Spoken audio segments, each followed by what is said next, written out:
So the tale of top 10 Tigers will be told today as the Home Depot SEC on CBS brings you to Death Valley. Tiger Stadium in Baton Rouge. It's the second-ranked undefeated Tigers of LSU against the once-beaten and ninth-ranked Tigers of Auburn. 102,000 on hand for the 54th renewal of these SEC West Giants. And we welcome you to Death Valley. I always love that term. Welcome to Death Valley, where dreams come to die. Doesn't make sense, does it? It doesn't. Brad Nessler with Gary Danielson, partner. This is where it starts to get serious now. It really does. There are 5 teams in the Southeastern Conference that still control their destiny. The one team people don't remember is Auburn. Now, they've had a tough schedule, but if they beat the number 2 team today, the schedule tilts that way and they get some home games. Big football game. To have a team as good as Auburn, an undefeated team, a number 2 ranked team, you got to have stars on both sides of the field, and they've got them. They surely do. When LSU plays football right now, they've got stars on both sides of the field. Grant Delpit is safety. They've got some safeties here. Tyrone Matthew, Jamal Adams, but none any better than this guy. Grant Delpit is interchangeable. He'll line up all over the football field, make plays in the secondary or at the line of scrimmage. He's a game breaker, and their defensive coordinator, Dave Aranda, places him in different spots the whole football game, but they've got a star at quarterback now. Joe Burrow. No one's playing better. No one's hotter. On third down, it used to be at LSU. Which way do we run the draw? This year is which direction do we throw a first down pass? A lot different. Last year in this game was almost like the coming out party for Joe. It was the first time he threw for over 200 yards. He might do that by halftime today. I don't think I'd want to be in his cleats today looking at the Auburn defense. No, Auburn has stars, and at the right spot. They've got 2 stars that if you're going to stop Joe Burrow, you need him to put on his back. And that's what Derek Brown, 2 number 1 draft choices, Derek Brown and Marlon Dickinson. They both came back, Marlon Davidson, excuse me. They both came back to play this year.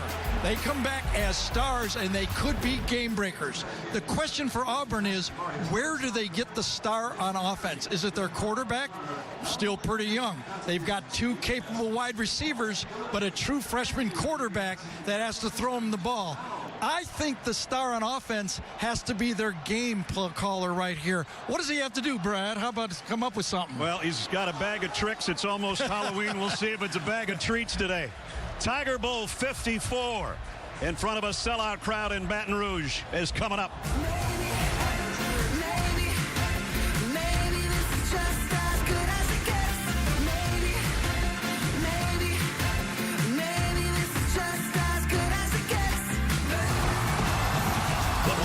SEC on CBS is sponsored by today's military,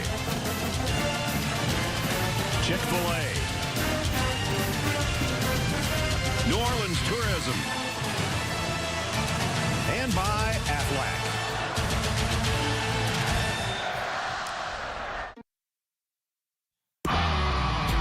Welcome to Baton Rouge, Louisiana. It's Auburn versus LSU.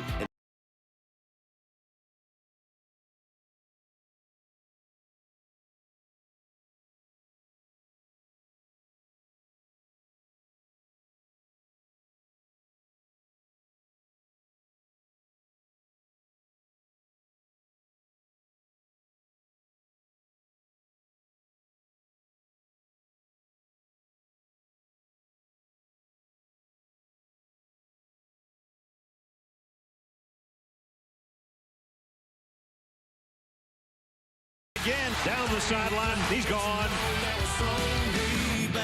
This is the Home Depot SEC on CBS. The best game from the best conference. And we're back at Tiger Stadium.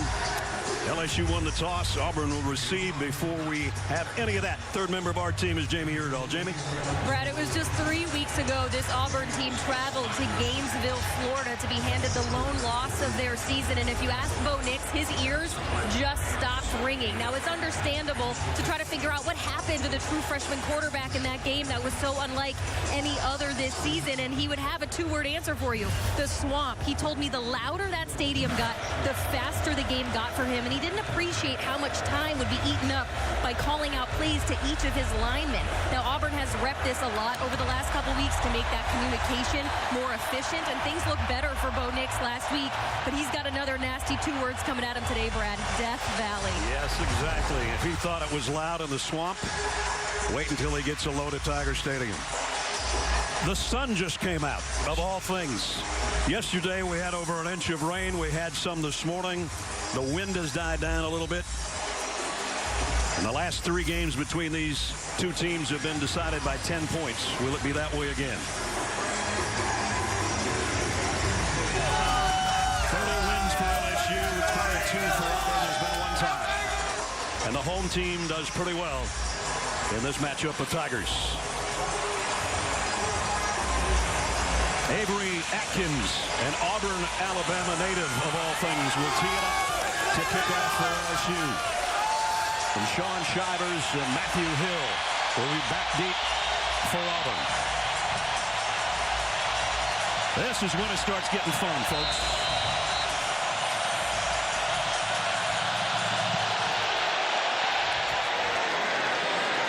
They'll let it go, and Auburn will come out to the 25-yard line.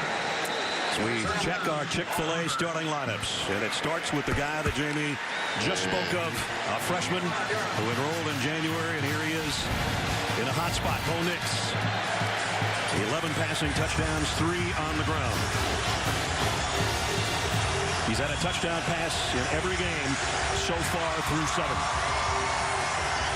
And he had a career-high 3 touchdowns last week in the win over Arkansas. Cam Martin with him in the Tiger backfield on first down. And the throw quickly complete out to Eli Stove, and immediately a first down. A pickup of almost 12 as Grant Delpit makes his first tackle of the day. Here's the offense that joins Bo Nix and company. Anthony Schwartz, they got the ball in his hands a week ago, and it paid big dividends. When we saw him against Florida, he touched it only once. Jacob Phillips in on the stop for the LSU defense that looks like this. Guy that had a career game last week, including a sensational interception, a sack. Jacoby Stevens, one of the long line of excellent safeties in LSU Tiger history. 2nd down and 8. Nix lobs it, incomplete, intended for Stove again. And it was Derek Stingley there to make the play, Gary. Stingley did not get targeted at all in the last game we did him, but look at edge right here. That's a key matchup. Can Chason be blocked? That time he was. 3rd down for Auburn. 45% on the year on their 3rd down conversions. They looked like it was going to be a hurry up, and now they take their time as they look to the sideline and Gus Malzahn. Still plenty of time, 15 seconds. That's what Jamie was talking about. Get back and ready with time on the play clock. Here comes a blitz, a low snap. Nix comes up firing, incomplete, intended for Stove again, and Christian Fulton was right there with him. And you better be very careful. Derek Stingley has not been targeted a lot, but Christian Fulton was a preseason highly thought of player, All-American mentions. If this ball would have been on target, I think Fulton would have picked it off. I agree. So they got 1 first down, but then it's punting time. Aaron Sipots to punt for Auburn. And Derek Stingley, who we just mentioned, back at the 20-yard line to return. End-over-end kick. Not going to get a chance to return this one. Fair catch around the 23-yard line. First down for the Tigers. So we're just a minute in. And there's a flag down at the end of the play.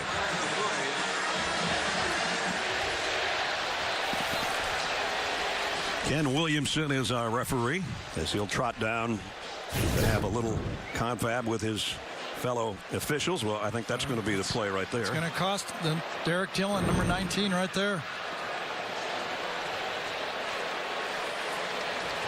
After the play was over, unsportsmanlike conduct, kicking team number 19.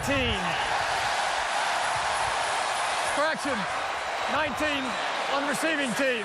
Half the distance to the goal, first down. We talk about that a lot, Brad. Emotions can get too high. Little mistakes like this can be costly when it gets close. First mistake of the game is a penalty by the Tigers.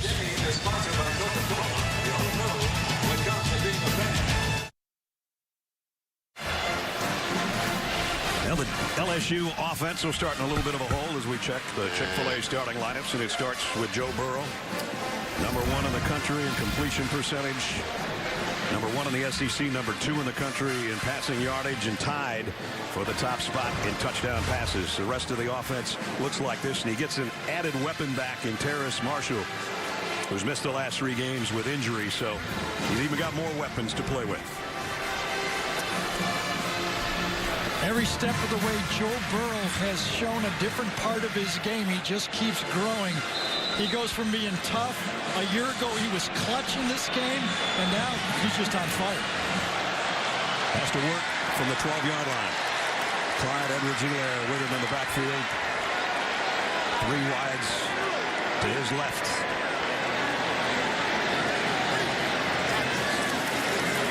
He's looking that way. Pump fakes, and now he's going to pull it down and get dropped for a loss of a yard. Owen Papo, a true freshman out of Lawrenceville, Georgia, made the stop. Here's the Auburn Tiger defense. Their safeties, Kevin Steele says, 2 of the smartest guys he's had back there in tandem. They'll be busy today. And on that play, Jamie and Sherwood, a nickel safety, #9, took away the throw smartly, exactly what they want to do. Have Joe Burrow pull the ball down and allow the pass rush to get to him. 2nd down and 11. The quick throw out to Jefferson here on a little wide. With help from his friends trying to get a block from Terrace Marshall. These 3 guys are pretty special. We talk about the Alabama receivers all the time. These guys can play. In fact, Jefferson and Chase are #1 and #2 in receiving yards in the conference. Had an injury along the sideline here. That's why there's a stoppage of play. Javaris Davis, I think, is the guy that's down. Yeah, and one of those outside corners that really this defense is built on. They want to play man-to-man on the outside with Davis and Igbenogany, and then let the safeties kind of double team, kind of try to get that. What the offense is trying to do is throw easy slants, and the defense is trying to take the first throw away from Joe Burrow. Javaris, we had a Parab guy. One of our guys goes down on that heap too, and also the yard marker. They don't bend very well. Hopefully Javaris is okay. Hopefully our guy's okay as well. They're down at 3. Meanwhile, back on the field where LSU's been really good this year. 51% in their 3rd down conversions. A quick toss, and that one's behind Jamar Chase. And Kevin Steele, the defensive coordinator for Auburn that time, brought 5. Joe Burrow knew he had to get rid of it quickly. Inside technique. Oh, that's an easy throw. That's a miss. Those are the ones he's been hitting. Was the ball tipped? Oh, went right over over his arms. Right over Truesdale's bicep, I think. Exactly. One more set of curls, and that was blocked. Von Rosenberg's punt fielded around the 31 by Christian Tutt. How about that throw? And a flag down again.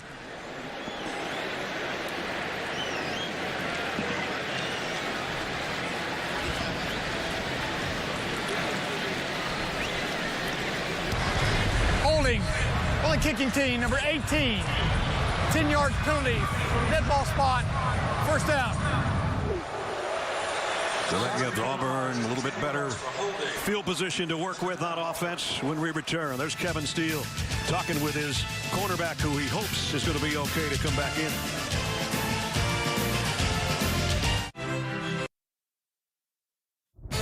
Zucker in New York with this Papa John's update. A national title contender has gone down. Number 5 Oklahoma could not stop Kansas State, falling behind 48-23. Jalen Hurts unable to complete a late rally, and so Baylor's the only unbeaten left in the Big 12. Ness, Gary, back to you. Wow. Well, Jalen put up 491 yards offense and 4 touchdowns, but it wasn't enough. First loss against an unranked opponent in a couple of years. Iowa State was the last one. They're checking on the injuries we had suffered there a few minutes ago. Ted Smith's okay. Ted's okay. Yeah, it's a lower extremity. Yeah. Where they don't release those injuries. Our medical staff refuses to give out that information. Right. We don't have a tent. We just don't release anything. That's right. Kayvon Chason makes the stop on DJ Williams. Well, interesting throwing patterns for these two teams. Now, they're kind of opposite. Auburn throws the ball outside the hashes 86% of the time. Second highest in the league. By the way, all three today. LSU throws the ball between the hashes. Is that just system, or is that an experienced quarterback against a freshman? Well, a little of each. That's true. Well, this one's down the middle, and it was on target, but broken up by Kerry Vincent. Sal Cannella coming in on the crossing route. We teed it up. The scouting report for LSU is the ball goes wide. Vincent on Cannella. More speed from Vincent. Pretty good throw. I think they have to continue to attack, at least try to attack the middle of the field. Another third down for Auburn. 3rd and 9. Possible blitz coming off the corner, and somebody jumps. It'll be 3rd down at 14 now. Tough Rashad Lawrence says, yeah, bring it on. Offense from the 76. 5-yard penalty. Remains 3rd down. That was a tough matchup that LSU showed there. Divinity and Chason, 45 and 18, are both lined up to the left side. Their two best pass rushers. That might have spooked them. Prince Dago and Ogo, the left tackle, is the guy that jumps, so now it's 3rd down and a whole bunch. Now you got to be careful. I actually thought against Florida, Gus asked his quarterback, his young quarterback, to do too much. In these situations, not a bad thing to just call something and punt the ball if you have to. And in this case, they're going to talk about it before the 3rd down happens. And Gus is not happy with his left tackle. 3rd down and 14.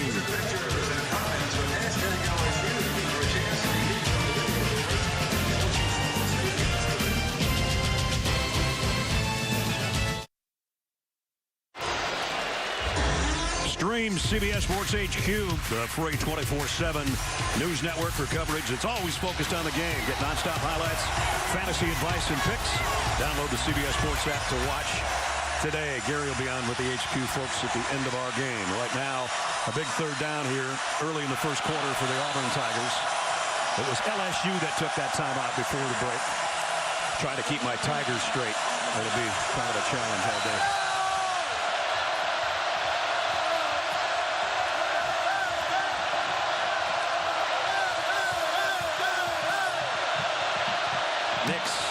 Lobs it over the middle, completes it to Schwartz.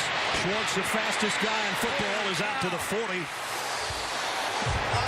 Well, we said they had to get him involved, and what a time to get him involved on 3rd and long. 1-yard pass, not even a 1-yard pass, and they pick up the 1st down. Auburn is basically conceding a punt, and Schwartz's speed gets him the 1st down. 18 yards on that 3rd and 14. Now they've got it 1st down at the 40 of LSU. And it's DJ Williams, and a tough yard and a half. Grant Delpit, part of the crew that brought him down. Brad, in the open we were talking about, can Gus Malzahn find some points for his offense? With this field position right here, I think this may be a huge chance for him to dial up the play. Got one-on-one on down here. Your best 50-50 ball, 18 against Stingley. They come back, and he hits his receiver, DJ Williams, right in the 3 in the back. But there's a flag, and it's going to be on Patrick Queen.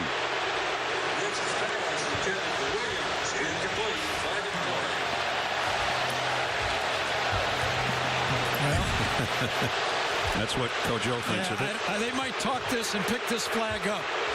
That jam happened close to the line of scrimmage, and was it a catchable ball? Patrick Queen is coming across. Pass interference. Defense number 8. The penalty will place the ball as part of the foul and includes an automatic 1st down. Yeah, you saw the bump right about at the 32-yard line. I tell you, I agree with that call. You know, when you're coming across like that, you look at the man, the ball was in the air, it was in the vicinity. I think you have to make that call. So with the penalty, they do the sugar huddle there at the 32-yard line with the 1st down. The give, Shivers, good run down to the 22. Kerry Vincent in on the stop, and here goes Auburn. They love to go fast when things are going their way. Stand ahead of the sticks, but I think there's an LSU guy down, and that will stop everything. Kerry Vincent, who helped on the stop, is the guy on one knee for LSU. 2nd down 5. 27-yard line. Tigers shaking up. It's not only a good play, it's also when it's near their hash that they can go fast. They know the defense cannot substitute going clear across the field. Let's see what happened. Now you got a knee to the back of the head there. Back of the head, absolutely.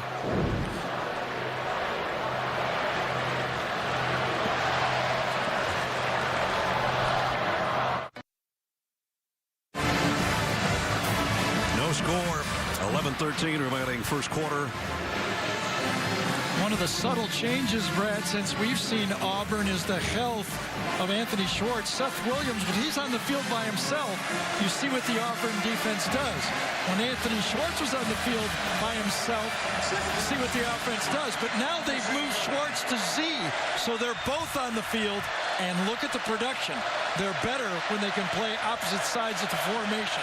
Right now, only part of it's out there. Williams with Schwartz on the sideline, but Schwartz' 18-yard pickup is what got him this deep into LSU territory. Fake pitch. Nix comes up, rips it to the end zone, and he overshot Seth Williams. Maybe they should have had Schwartz on the other side.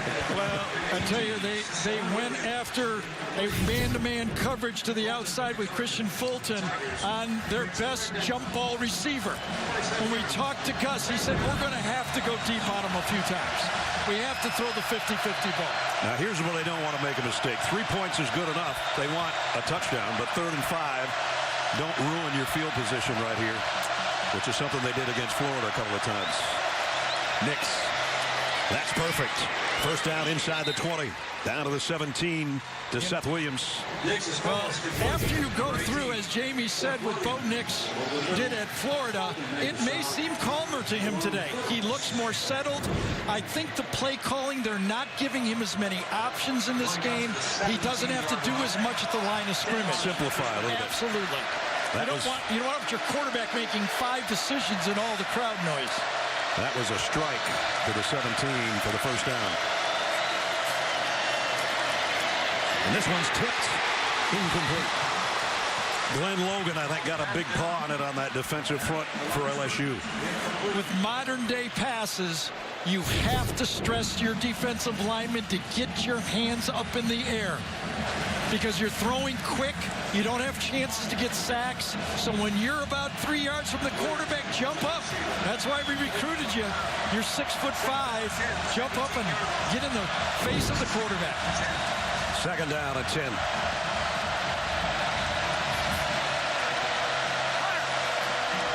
Stove in motion.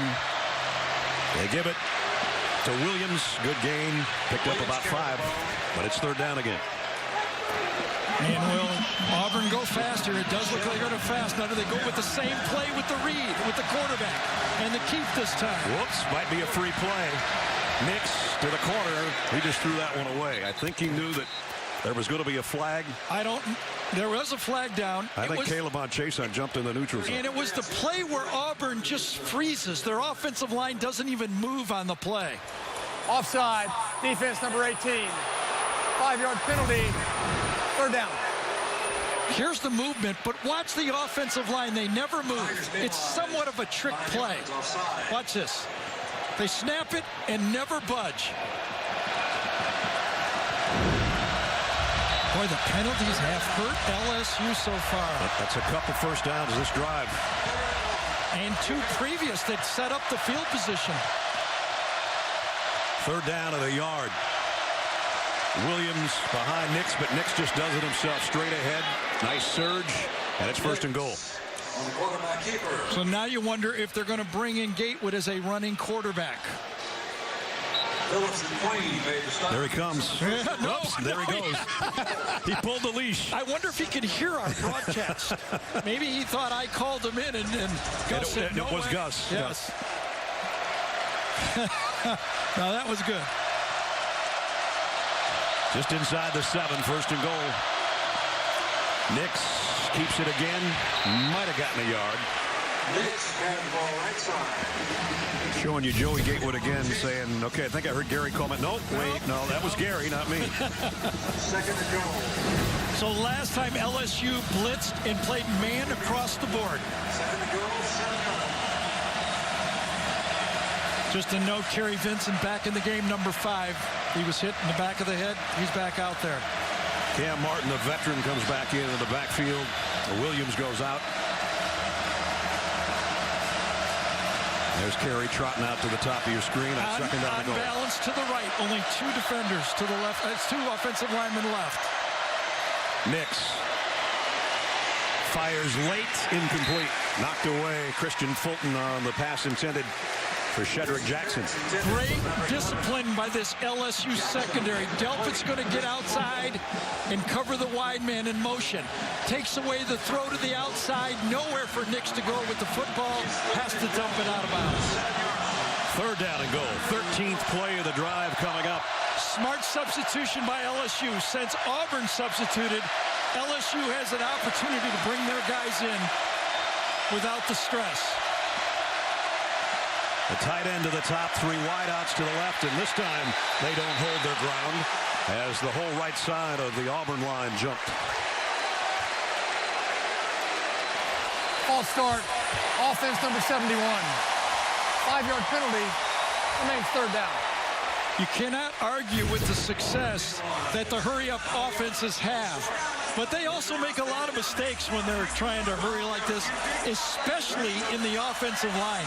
That's 2 illegal procedures that they've had. One of them in key position right here. Making it more difficult on themselves right now are the Auburn Tigers. Third down and goal. Backed up just inside the 12. Remember the interception he threw against Florida in this situation. Blitz, the fade to the corner and way out of bounds, intended for Seth Williams. See, I like that call, though. Against Florida on 3rd and long, after a penalty, they threw down the middle. They got it picked off. This time, you throw, but you throw in a safe area to the outside. Either your best player gets it, nobody gets it. Stingley had great coverage. Try to take 3 points out of the drive. So they're going to have to settle for the field goal attempt of Anders Carlson. Wasn't that bad, bro. It wasn't that bad. This will be a 30-yard attempt. 8 out of 10 on the year. Made one and missed one last week in the win over Arkansas. And this one's up and good. So a long time-consuming drive. The Auburn Tigers, a penalty late, force them into a field goal attempt. But their freshman quarterback may have gained a little bit of confidence. The LSU defense holds, though, and it's Auburn 3-0.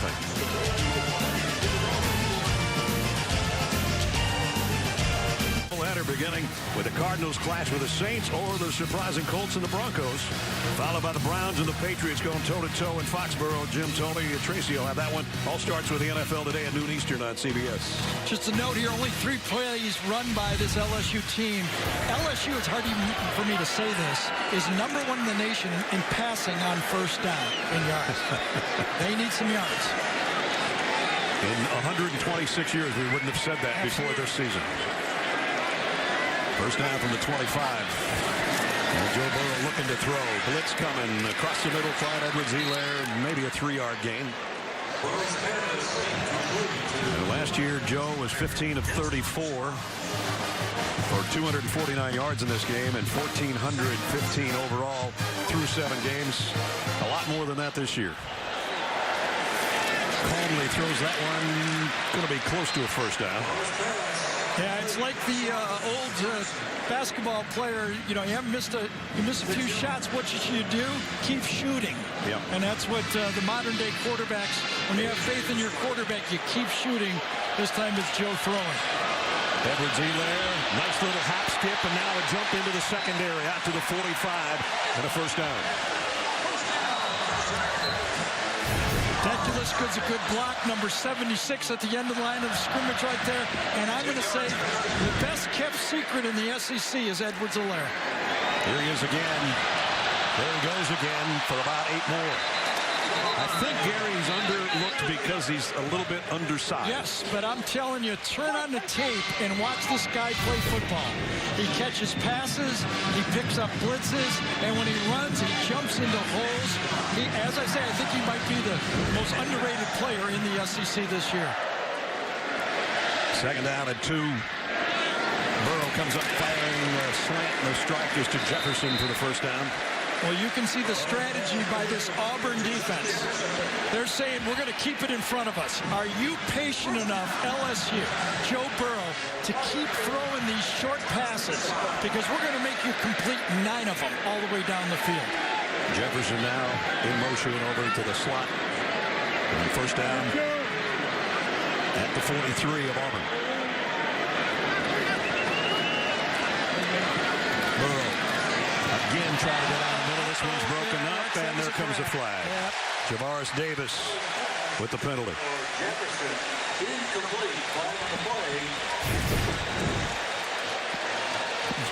Oh, that was a little, they call it a jerk route. Pass interference. Defense number 13. Outside. Penalty will place the ball at the spot of the foul. Automatic first down.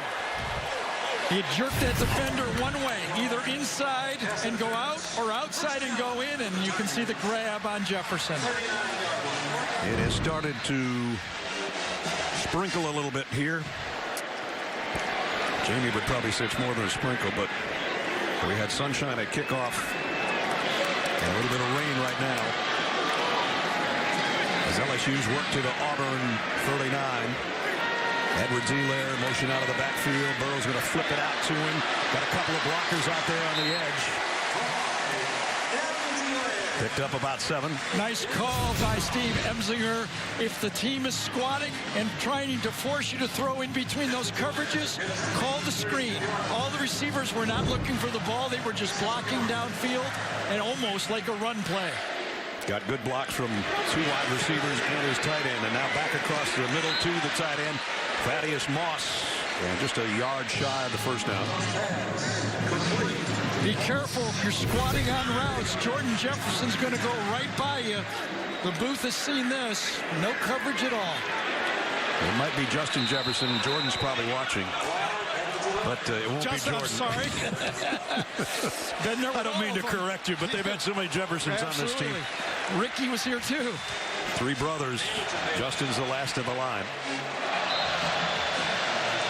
So we approach 6 minutes in the quarter, and LSU methodically moving it down the field, as Gary said, with the little short passes or the runs of Edwards-Helaire. There's always an answer. Who has the chalk last? You know, you get to call the play on defense, then the offense gets to react. First down at the 29. Delayed blitz. Burrow steps up. He's going to get hammered at the 35-yard line by K.J. Britt. And that time, Kevin Steele's defense wins that little mind battle. You want to see how you win physical football? Watch the block by the guard with K.J. Britt.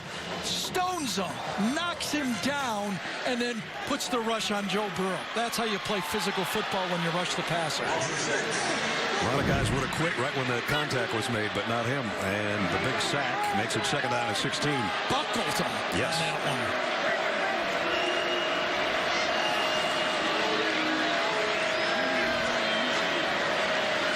Play action. Burrow going to get hit from behind, but he got rid of the ball out to Thaddeus Moss, the tight end. I'll tell you, they're not sacking him yet, but Joe Burrow can feel it.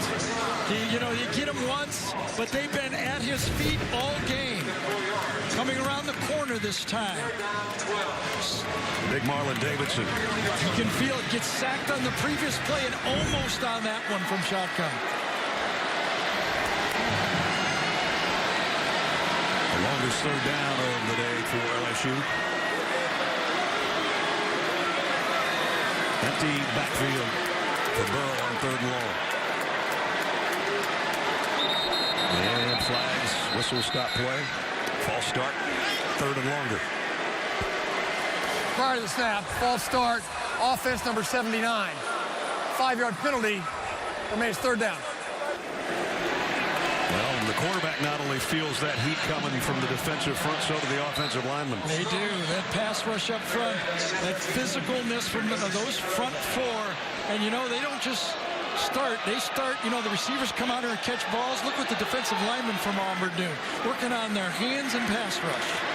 Yikes. Exactly.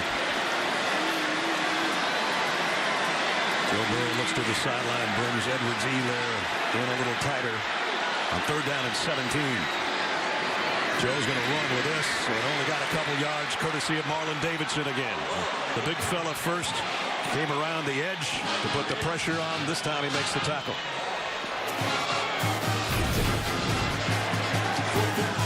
Number 3, they try to throw on Marlon Davidson to not knock him down that time. Deculus does. Gets around the edge and makes the tackle. I think they were trying to get the field goal. Just enough yardage to get 5-8 yards to get into field goal position. LSU only has 10 men out. And here comes number 11. Torrey Carter. So Von Rosenberg to punt. Looked like it was going to be a good one. It took a high bounce late. 4 guys are there for LSU, and it lands in between them. Well, they couldn't have had people in better position. Look at this. And then they let it bounce. That's a mistake right there. Should have caught it. Dillon should have caught it. He says, I'm a receiver, not a punt returner. And remember, in college football, the ball breaks the plane. In pro football, you can bat it back, but not in college. 3 minutes remaining in the quarter. Last time Auburn had it, it seemed like it took forever to go 42 yards. The biggest play was that 18-yard pickup to Schwartz. Also, the throw over the middle for the first third down play. Then they sneak it on third down. The last third down, though, they had the penalty and didn't pick it up. Now they start from the 20. Sean Shivers got the edge all the way out to the 33. Shivers started in this game a year ago and had a touchdown that gave Auburn a lead at one point. Spencer Nye right there on the edge gets the big block on the play. Quick snap. The pitch out to Shivers. Wow, he had to do everything in his power to get that 4 yards. What quickness. Grant Delpit was in there first. He eluded the tackle by Delpit, and watch him get around the corner. Delpit right there doesn't make it, and then he runs through the missed tackle and out for a very positive play. They give him 3 to the 36. 2nd and 7. Bo Nix will come up to his offensive line so he can be heard.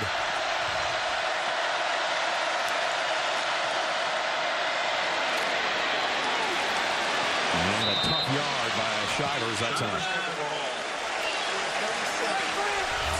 With Boobie Whitlow out injured, it's been running by committee against Arkansas. They did a good job of it. It would have been a penalty, but I think Mike Divinity took a timeout to save it. Second timeout of the half. And it was a good timeout. 3rd and 6. Divinity sees they're going to get a substitution penalty, and he takes the timeout to save his team.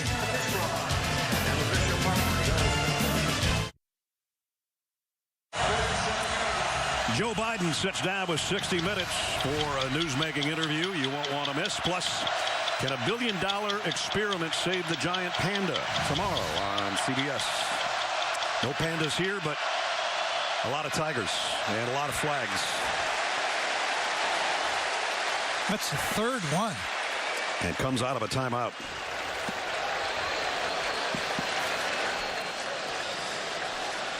Ball start. Offense, number 77. 5-yard penalty. 3rd down. Marquel Harrell, the penalty. Well, we saw Mike Divinity call the timeout, but here's why. Dave Aranda, offensive coordinator, tries to substitute 5 players. He calls it a hockey change. Divinity said, no deal. Yeah, hockey line wasn't going to get off the ice quick enough there. There's Dave. 3rd down and 11. Blitz coming. Nix had it tipped, but got it into the hands of Williams. And he'll get it out to the 40. Jacoby Stevens batted that thing up in the air, but DJ Williams hung with it and made the catch. Seth Williams, number 18, actually gets a good block to the outside over here to really spring the play to the outside. Well-conceived play. Divinity had man-to-man coverage and almost busted that play.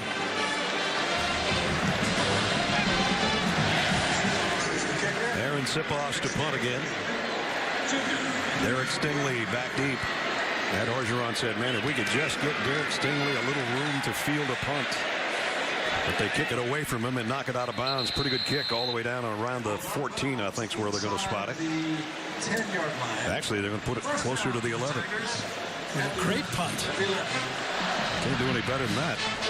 49-yard kick and out of bounds. And remember, LSU could have downed the ball against Auburn inside the 2 if they catch the ball. And now look where LSU gets the football back.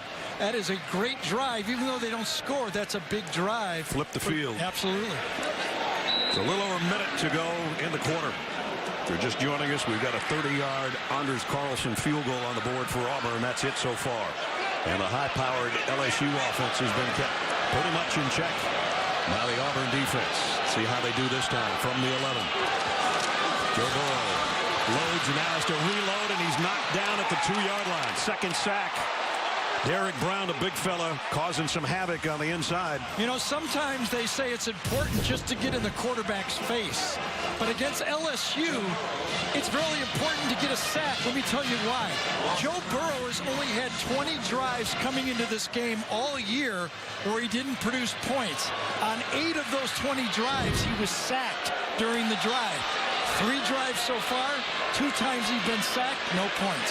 Derek Brown's going to get credit for the sack because he knocked the guard right back into the quarterback. I thought you were going to say something else. Yeah, for sure. no, I wasn't going to. Joe landed on his most prolific side. Yes, he did. From a week ago. Everybody knows that story. That might be the final play of the quarter. That guy is a disruptor.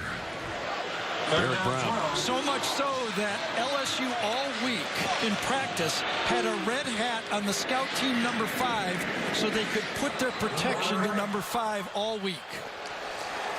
First quarter comes to a close in Death Valley. Auburn on the road trying to pull off an upset. They have a 3-0 lead, and we'll return to Baton Rouge after this message and a word from your local station.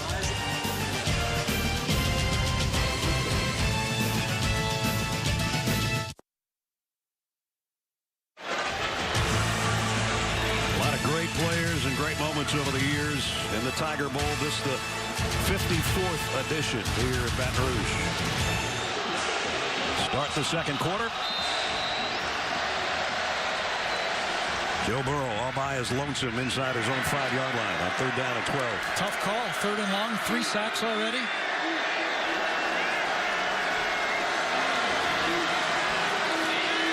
Burrow in trouble again. Scrambles away from it. He's going to keep it, trying to get to the sticks, and he does. Oh, did he get hit? Did he take a shot from Davis? Holy cow. This is where Joe can show his toughness. This is how the team fell in love with Joe Burrow against UCF last year. Taking a hit like this and popping right back up to play.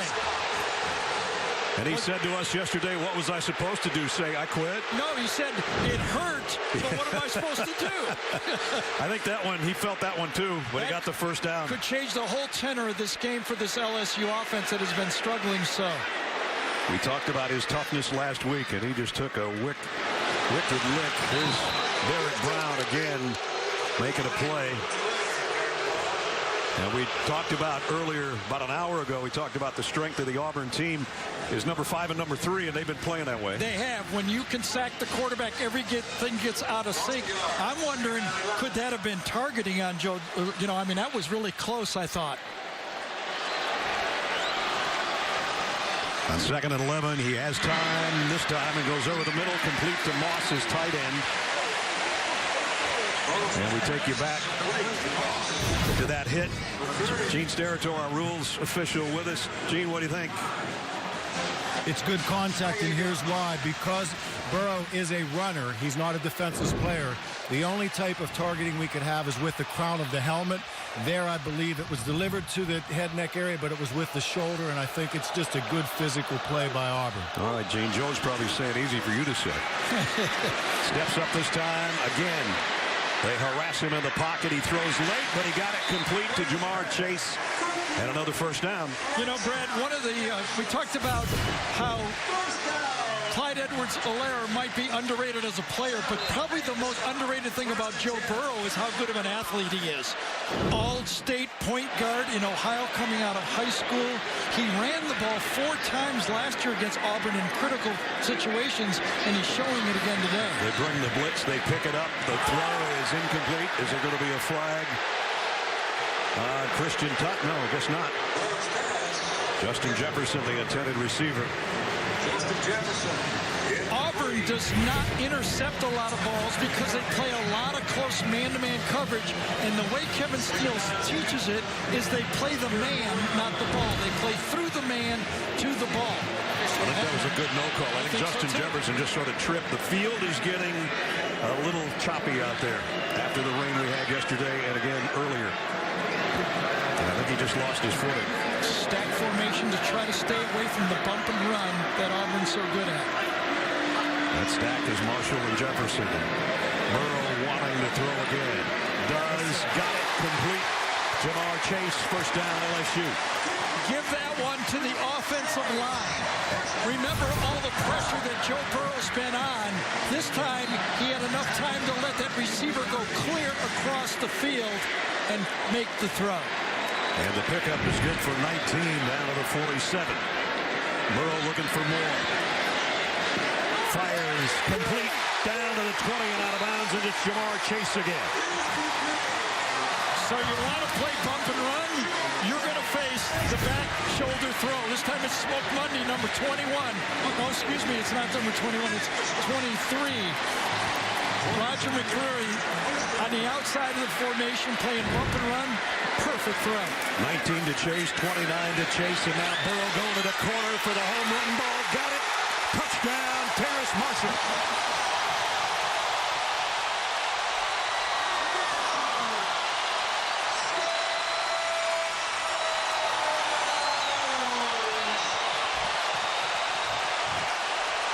LSU finally got it in gear. Defense number 4. That penalty is declined. Result in play, touchdown. It was Chase, and then Terrace Marshall back in the lineup today, and he's got a touchdown. We asked Steve Emsinger, what does Terrace Marshall bring to the offense? You see him number 6 to the outside. He says red zone scoring. He's a big receiver. Igbenogany gets out of phase, ends up trying to grab Marshall. Would have been a good thing if he could have grabbed him on the play, but it ends up, what a drive and what a scramble by Joe Burrow, withstanding that hit and leading his team down the field. Cade York for the point after, up and good.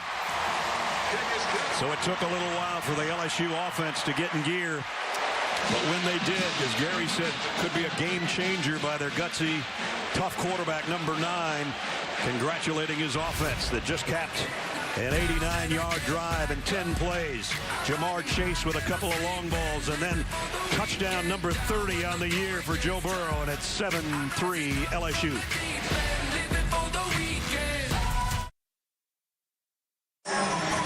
Joe Burrow just engineered an 89-yard drive in 10 plays, went 6 out of 7. And the Auburn bench was upset. Deculus on T.D. Moulton. There was a grab on the shoulder. The Auburn bench went crazy on the no call. Gus, there you see the end of it. That's the calm part of him going crazy on the play. T.D. Moulton's coming around the outside. He gets grabbed. No call on the right tackle. Austin Deculus and touchdown. Avery Atkins to pick off. And Auburn will start at the 25 as we check in with Jamie. Well, Brad, you mentioned this field is getting choppy. Let's just say the drainage system here at Tiger Stadium is less than ideal, especially since yesterday morning when there's been almost 2 inches of rainwater, which is what that looks like, and we're getting a little physical on the field. Yeah, they break that up. Well, it doesn't help that there's fighting on the field when there's 2 inches of rainwater is what I was going to show you guys. This is how much water that has accumulated since yesterday morning. They are getting a new field here the immediate second after this last home game is played here at LSU. Well, if the crowd wasn't fired up before, after that little skirmish on the kick, they are now. First down for Bo Nix and company. That's Schwartz in motion. And he dropped the ball on the snap. Nix trying to just get rid of it as he got leveled by Jacob Phillips. Well, well, the ball did not cross the line of scrimmage. He's going to get called for intentional grounding to avoid a sack. Even though he's outside of the tackle box, you know Bo Nix is trying to avoid a sack. That is a intentional grounding. Second down. The only way he could have got away with it if his pass went over the line of scrimmage, and it clearly didn't. Even if though it was in the direction of a player, the official deemed it that he intentionally grounded it to save a sack. So instead it gets worse. You lose the down, you lose the yardage anyway. And the crowd gets more excited. Exactly.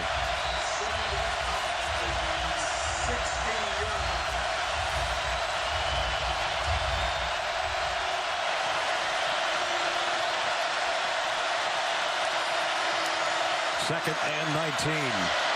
They'll keep it on the ground. And Williams tripped up by Grant Delpit. Might have gotten 4 out of it. It's third down and long.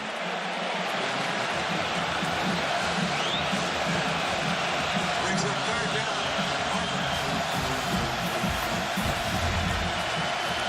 Substitution by Auburn. That means Dave Aranda can substitute if he wants. Schwartz will be in the slot on the left. Might want to throw quick if you just want to get some yards and think about a punt. If they get a throwaway. Nix scrambling for his life and then rips it all the way downfield. Nobody home. And they'll have to punt. This LSU defensive line is stout inside against the run. Glenn Logan, Shelvin, and Lawrence, they do not have the elite pass rushers that Auburn does. But if you allow that secondary, guys like Jacob Phillips, number 6, or Queen, number 8, can get in there late. But they are going to bull rush Bo Nix. Third and long, the secondary just ate up all of the receivers. Sipos now to punt around his own 5. Nice catch. Yeah, very nice catch. And fair catch taken by Stingley back around the 28-yard line. Might be the catch of the day for Auburn. That would have been a disaster. Zach Von Rosenberg saving the kick.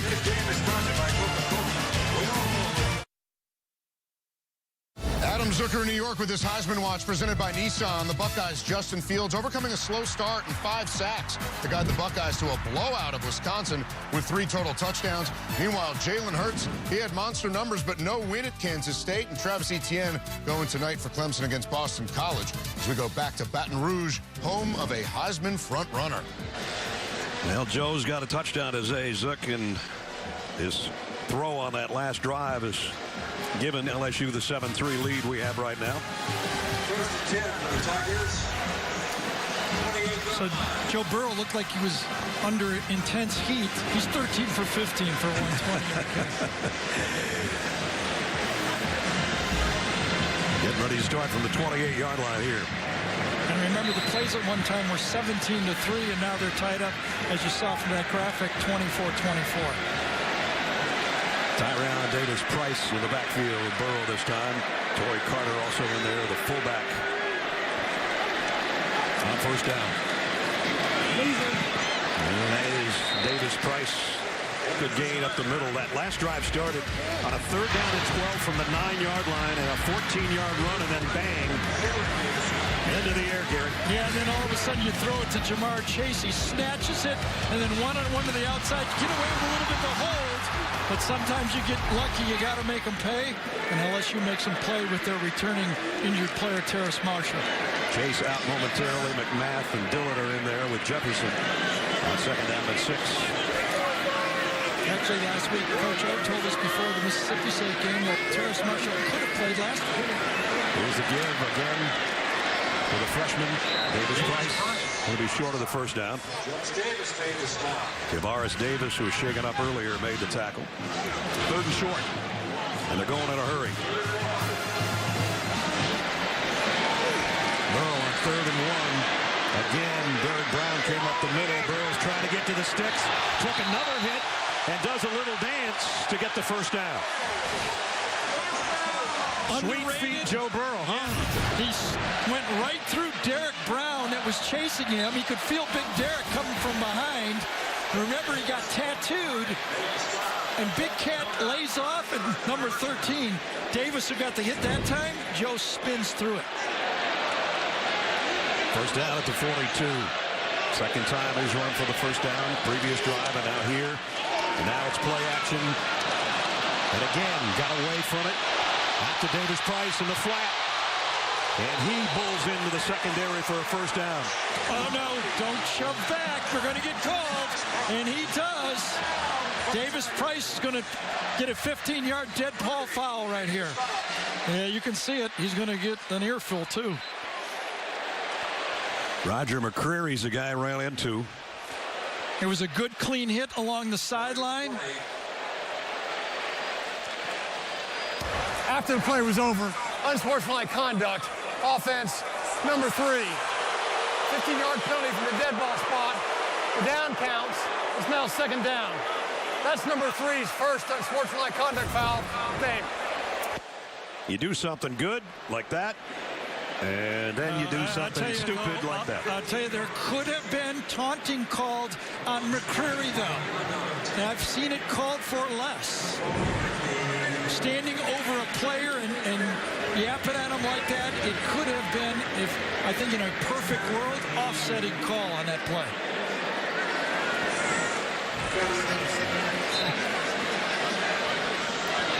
I was going to say woofing, but in the case of Tigers, growling at each other. Yes. So it's back at the 40.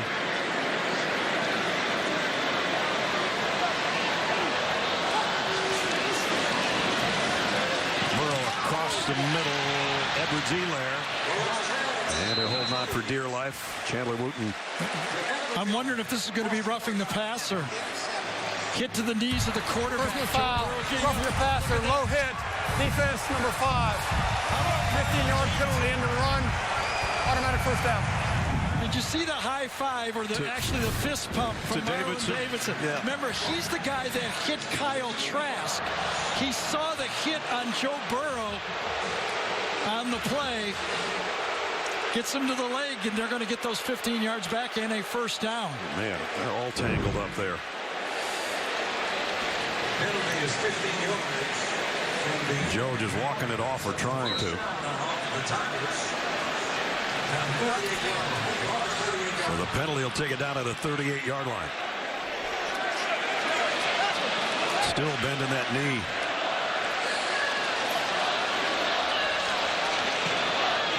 First down. There's that stack look that LSU was practicing all day Thursday out there. Comes a blitz. Burrow throws to Edwards-Helaire. If he can make one man miss it, he does. Edwards-Helaire's down for a first down. Or very close. Well, when you have a smart quarterback, he senses the blitz, knows where his outlet is. Wooten misses, and then he ends up making the tackle, but a little bit too far downfield. Play action on second and short. The throw, the back shoulder, incomplete, intended for McMath. Let me make a little excuse for the hit on Joe Burrow. And we just saw it again there. This field is very slippery. If you look around, you'll see divots all over the field. Derek Brown was slipping. He was coming on the pass rush. The receivers are slipping on the back shoulder throws. You can see how the turf is giving up. Those big men coming around those sharp arcs to get back to the quarterback. That's when the slippage happens. When you're 318 and you make a cut, a piece of turf's going to come up.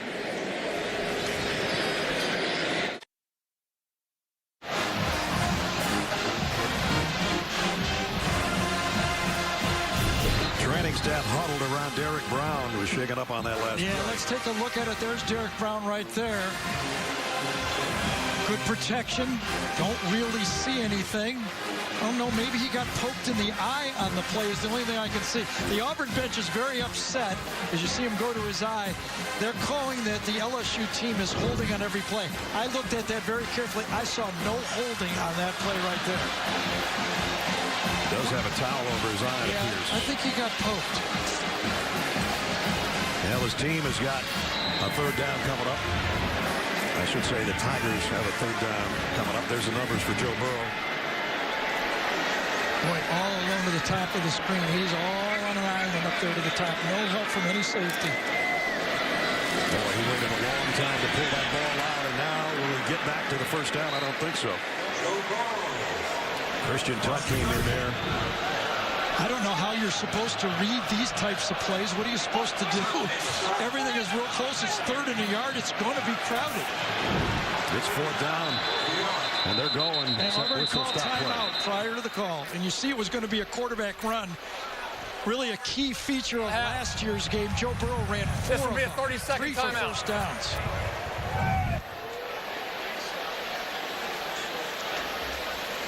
Auburn takes a timeout. So timeout with just under 8 minutes remaining in the half. Let's check in with Jamie.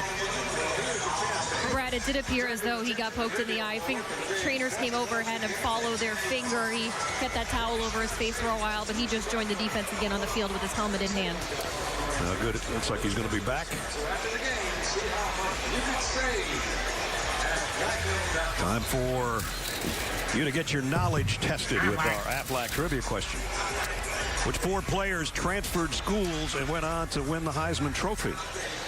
You know, that's a tricky one. Joe Burrow's a transfer from Ohio State and would probably like to win the Heisman Trophy, but knowing Joe, he'd rather win the national championship and right now just win this game. Absolutely. Well, the timeout also got Brown back in the game. So Derek Brown with the timeout is allowed. They need the big guy. It's 4th and short. They're 2 out of 3 on 4th down conversions this year. Joe up under center. Quarterback sneak. Oh, I don't think so. You know, I think the bad turf there was no traction for him to get it. And that's right where big Derek Brown was, by the way, too.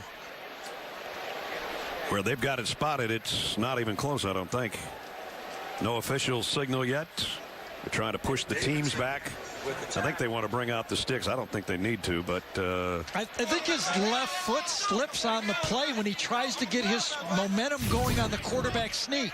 Watch his left foot slip on the play. See how it slipped and the turf comes up?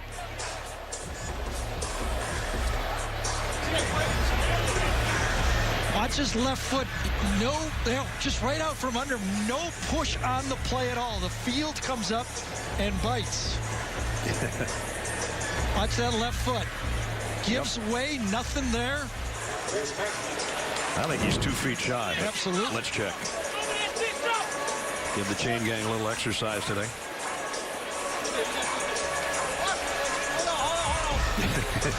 Auburn defense going to make it hard for us to see. Now they stretch it out. And there you go, about 2 lengths of the football. Auburn takes over on downs. First down. So big play by the defense. Good to have Derek Brown back in after getting poked in the eye. Brown's way out here, but all the action happens right there with his left foot. Great, no movement at all, no push from Joe Burrow, and a huge stop. What a great timeout for Auburn to get their big guys back in there and force a stop on that play. Now let's see what Bo Nix and their offense can do.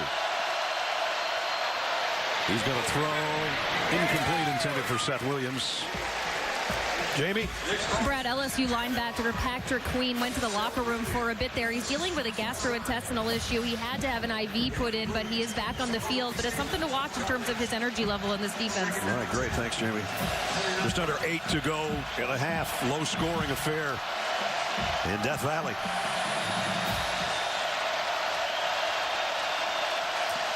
DJ Williams behind Bo Nix. And now we got movement all over the place. Might have been Prince Tego Winogo, the left tackle. False start. Offense number 77. 5-yard penalty. Remains 2nd down. Gus Malzahn took a lot of the heat for his team not being ready for the noise at Florida. He said he would have them ready for the noise in Death Valley.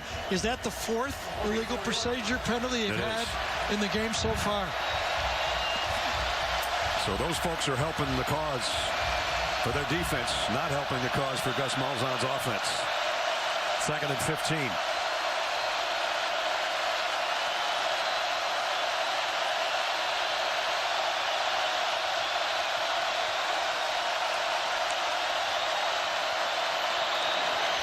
They run it right into the thick of the LSU defense.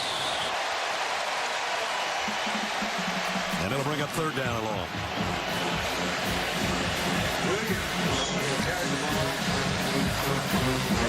So how aggressive do you get now? He's got a true freshman quarterback.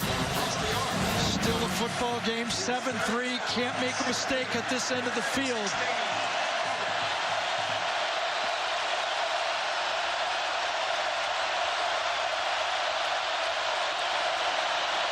Nix steps up in the pocket, throws across the middle. Out to the 34 is Malik Miller, but well short of the first down. So here's the difference when you have a young quarterback. Remember, we said Auburn does not like to throw the ball in the middle of the field. Watch Seth Williams come into the middle of the field, and you have a chance to pick it up. But you don't have that experience or the courage to do it. You know, if you got Joe Burrow, you're throwing that ball. Right. Bo Nix, Siposs, who saved a wide snap on his last punt, set to kick away. Last 5 games, Auburn has not given up 1 yard in punt returns. Derek Stingley runs over, finally gets to field one, and then dropped it, and Auburn's got it. Jamie and Sherwood covers the muff punt by Stingley.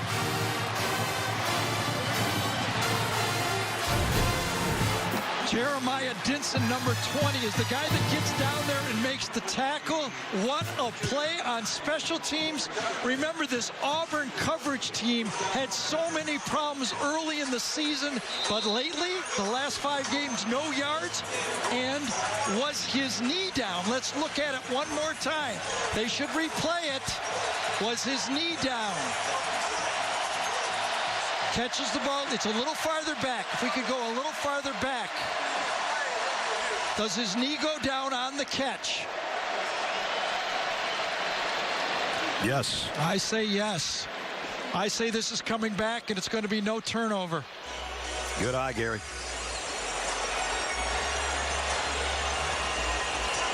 Bring in Gene Steratore. Gene, you think the same?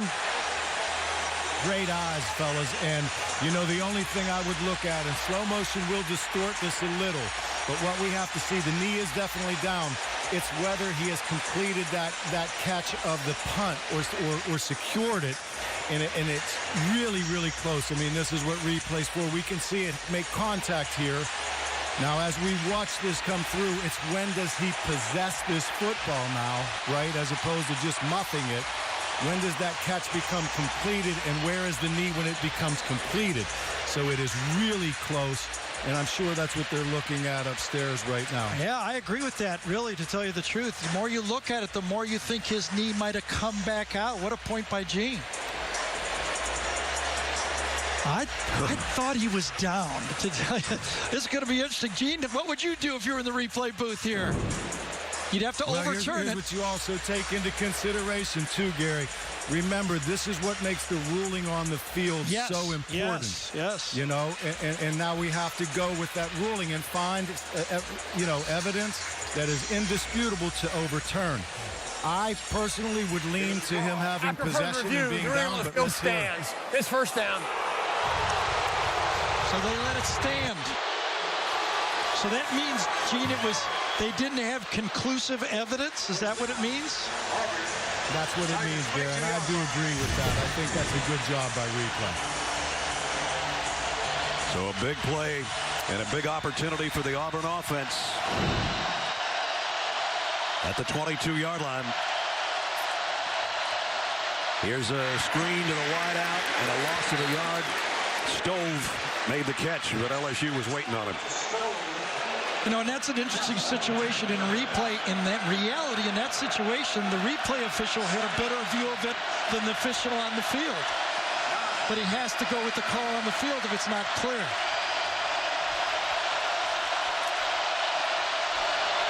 Bo Nix will run all the way here on second down. Bo heading for the far sideline, gets run out at the 15 by Patrick Queen. Patrick Queen is the fastest of the linebackers for LSU.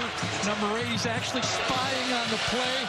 gets away and runs down Nix, at least holding him short for a first down. Just see Nix, he tried to take the ball away from the official to go get it set up in a hurry. He said, no, I'll do that for you, Bo. You just worry about playing quarterback. But the substitution by Auburn allows Dave Aranda to get Michael Divinity, his best pass rusher, on the field. You got to blitz here, don't you? If you're Aranda, get after him quick. Divinity number 45 on that left edge. Third down and 3. They're coming. Play action bootleg. Nick's going to throw back the other way and got it complete to his tight end. Shaker's got a first down. Well, this is the Lutzenkirchen play. Yes, it is. Right here. The roll out right, and you said that Gus had to have a bag of trick and treats, and he pulled one out right there.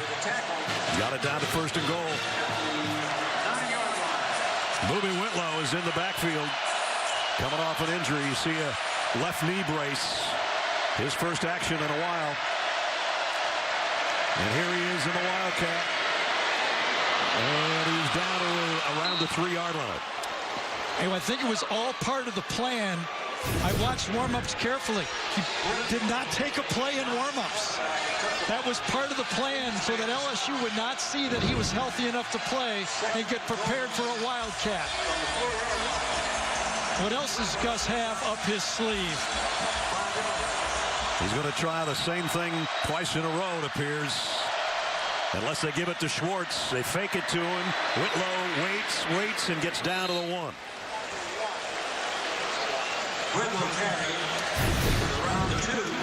Marquel Harrell, number 77, comes around the corner, gets a big block inside, and Whitlow almost gets it. More subs.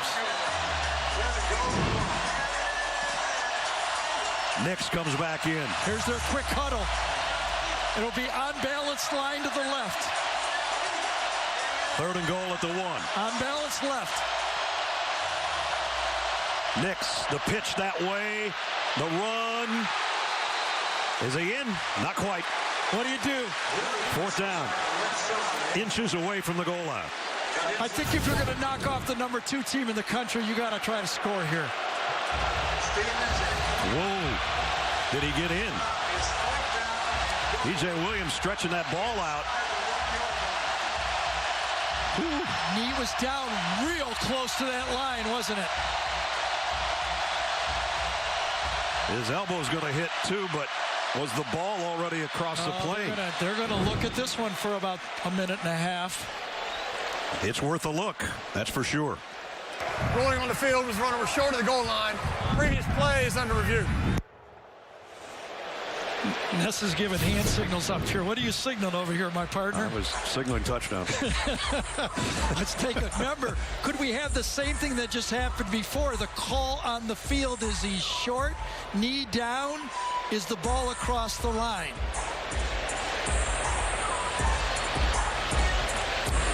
I love bringing in Gene in this situation. You know, I wouldn't mind getting a layup every once in a while, guys. I keep coming in for these hard things We disagree. here. I think he's short. I think the knee goes down before the ball hits the plane.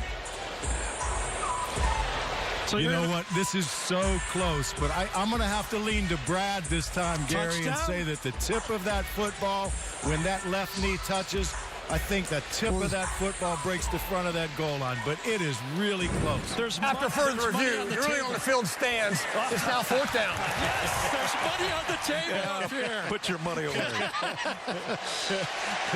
Don't tell him, Brad. I said that on purpose. I needed him to get a little boost of Well, confidence. now the fourth down decision is important. You've got 3 inches to score against the number 2 team in the country. Remember the slippery field. Do they dare do quarterback sneak? Auburn is 2 out of 6 on fourth down this year. None bigger than this one. You look behind Bo Nix and DJ Williams with him in the Auburn backfield.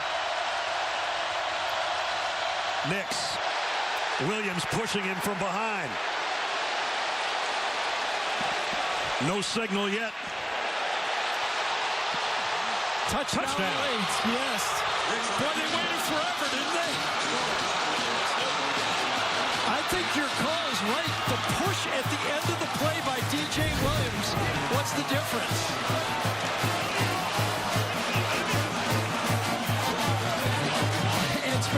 comes in late just for a little help. And you saw Gus with a fist pump. Jacob Phillips is on top of the pile. Patrick Queen is in there. Shard Lawrence is in the middle of it. Boom! There's the boom. Double boom. And there will be too many bodies to overturn this. You won't even be able to find the football. Check it upstairs.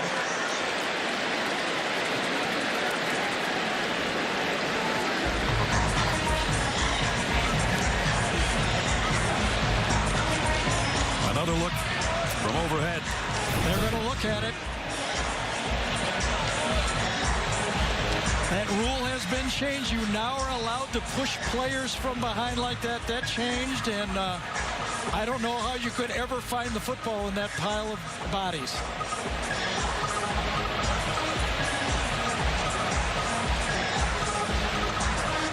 Gene, what do you got?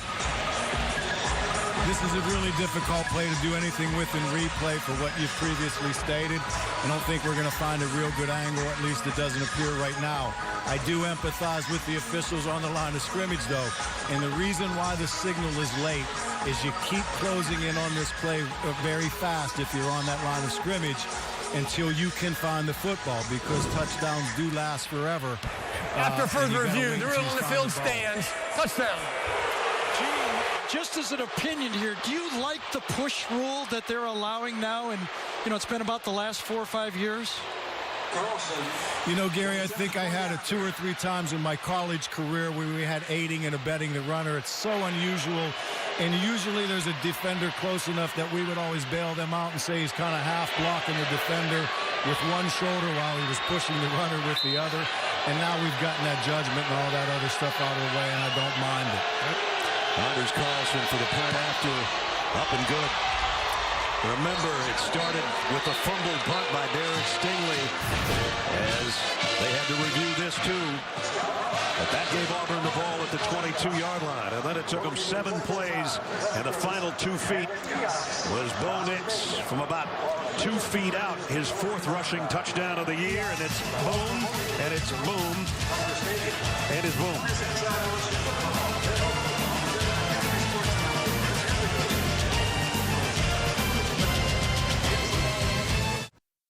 Adam Zucker in New York coming up on the Geico Halftime Report. Rick BJ and I get you caught up on today's action, including a major piece of the college football playoff going down. Kansas State going for over 200 yards and 6 touchdowns on Oklahoma, who had won 22 straight on the road, as we go back to Baton Rouge. 10-7 Auburn Tigers now after that short touchdown drive to take the lead with 3:06 remaining in the half. Monday on CBS. They live on the same block, but not in the same world. Cedric the Entertainer and Max Greenfield star in the can't-miss hit comedy, The Neighborhood. New on Monday, 8, 7 Central on CBS. Good comedy there. Nothing funny about this game. This is kind of a bloody nose so far between LSU and Auburn. Don't go anywhere. This LSU offense can score fast. And remember, they get the ball to start the second half. This is a team that's averaging 50 points a game, and they have 7. A lot of their touchdowns have come with 3 minutes or less in duration. We asked you the Aflac trivia question a little bit earlier, which was 4 players transferred schools, went on to win a Heisman Trophy. Doc Blanchard did it in 45. I think he went to North Carolina first, didn't he? And then it was Cam Newton from Florida to Auburn. It was Baker Mayfield from Texas Tech to Oklahoma, and Kyler Murray at Oklahoma. And now those 2 guys, the last 2 number 1 draft choices in the NFL. Texas A&M. The Texas train goes right to Oklahoma. Right there. And Joe Burrow trying to be on Ohio State to LSU Heisman winner. Here he is to throw. A little crossing route to Edwards-Helaire. Got a first down. Got a little bit more and got out of bounds. He's a handful. Owen Papa, number 10, has a man-to-man linebacker. Right there, middle of your screen. Fake out and in. I'm telling you, this guy is a great football player. He's going to be a load and next level also. Doesn't go down easy. He's quicker on turf than he is on this slow field out here, but he's a handle. Came in with 12 receptions. He's got 5 today, or they make it 6. And out of bounds for about 7 more yards. Not a big surprise. Yesterday in our meeting, Steve Emsinger said that we will throw the ball 6 to 8 times to number 22. They're already there. 6 catches already. Second down and 2. From the 46. Auburn thinking about a blitz. They're going to back out. Or are they? Davidson stuffs that run. Yeah, that's that front four. Those slow developing plays, that front four for Auburn is winning stalemates up front. Derek Brown's right in the middle this time, right over the center of Cushenberry. They get a bunch of stalemates, and that's a win when you play defensive line. Third down and 3. There's that cover, the 3 inside players, the bear look, and then 2 outside guys from the outside. It gives you the 5-on-5. Justin Jefferson's in the slot on the left. He's been the favorite target of Burrow most of the year. This is a crossing route the other way, and that's Jamar Chase for the first down. McCreary couldn't be any closer to Chase on that play, could he? It was almost as if he was carrying McCreary on the slant. He has hands all over him, he still complete it. Got it into Auburn Tiger territory at the 49. First down, pump fake. Burrow throws across the middle again to Chase. Chase broke the tackle. He got a first down and then bumped out at the 36-yard line. Big play, getting out of bounds. LSU only has 1 timeout. Getting out of bounds, they're able to save it, meaning they can throw the ball anywhere they want on the field now.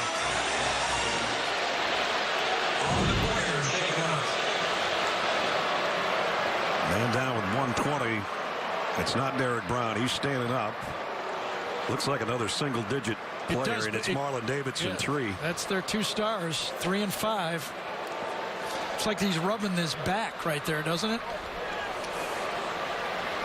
I don't know if he's telling you're okay, or that's where it's hurting. And we're going to check on him when we come back. 1:20 remaining in the half.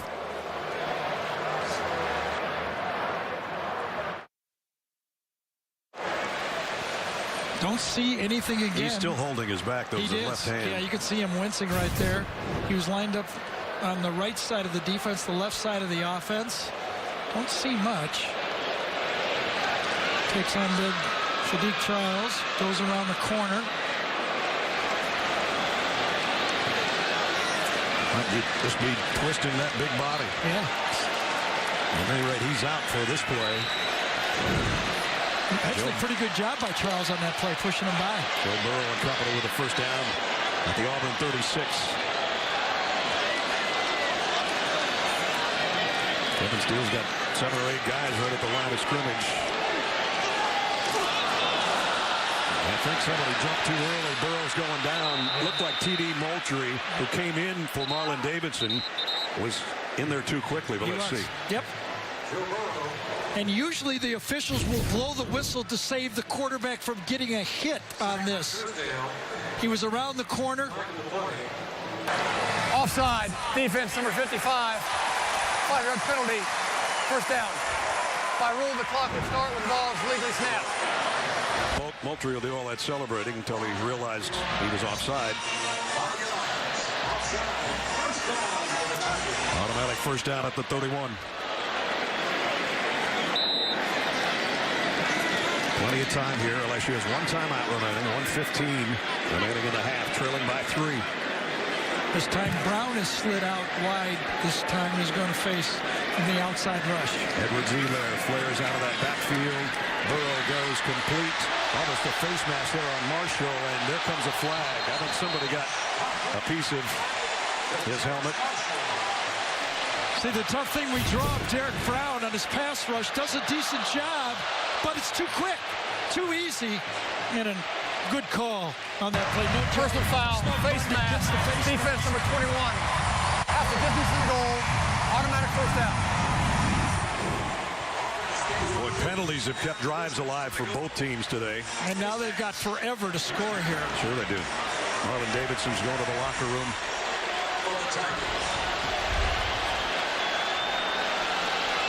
Meanwhile, his teammates trying to prevent an LSU touchdown here before halftime. Yeah, with 1:10 to go in a timeout, they can still run the ball in this situation.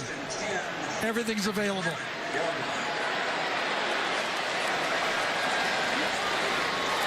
First and 10 at the 11. They can get a first down actually around the 1-yard line. Joe Burrow throws it to the corner, intended for Jefferson. No flag. Javaris Davis made the play from his cornerback spot. And Javaris Davis beat Jefferson to the spot that time. Great coverage by the Auburn secondary. They're not going to call that. 2 guys engaged. Perfect coverage. Good no call. Second down. 1 run during this drive. This will be a pass as well unless Burrow runs it himself. Second down and 10. Tight end outside, running back outside. Burrow, pressure coming again. Scrambles, throws late, throws high, throws incomplete to Chase. That's those Joe Brady formations down there in the red zone. Stress the defense by putting the widest guys on the field, your tight end and running back. But again, good coverage. Oh, I think he was knocked down. Marshall would have got the catch had it not been knocked down by Chase, I believe, on this play. Look at him coming across the back of the zone. He's open, and Chase knocks it down. Another timeout here, just under a minute to play in a big 3rd and 10 coming up.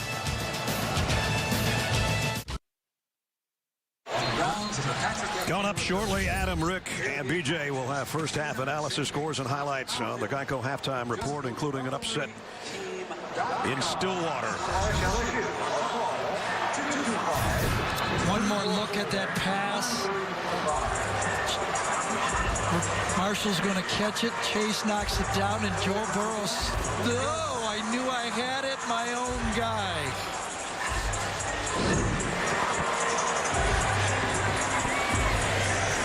Well, so if you're calling play right here, 3rd and 10, I don't think you believe they're going to blitz you. So what do you call as a play? I think something to the corner to the end zone here. Moss, the tight end in motion, will move up to the top of the screen. No safety in the middle of the field. Nothing. Joe Burrow takes his time. Throws quickly to his tight end. That's the goal line defense. They call it sticks or goal line defense. You back up to the goal line and you make them throw the slant in front of you and make the tackle. Now what do you do? 4th and 1. Ed Orgeron said, let's go get this thing. Holy cow. I think they just forced a timeout from Auburn and another smart timeout. And you see Gus look like, how far is this? And remember, they can get a first down still. Right. Said that they can get a first down inside the 1. Watch how they just go to the goal line and let everything happen in front of you. No one in the middle, no safety in the middle, but they're playing the ball, tackle the ball. Well, let's put it this way. If LSU goes for it, they're not going to run a quarterback sneak. I will guarantee that.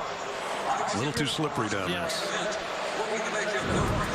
Thaddeus Moss, who got it within a yard of the first down marker. And he's becoming more and more of a weapon in this offense. And Joe Burrow's taken a seat, so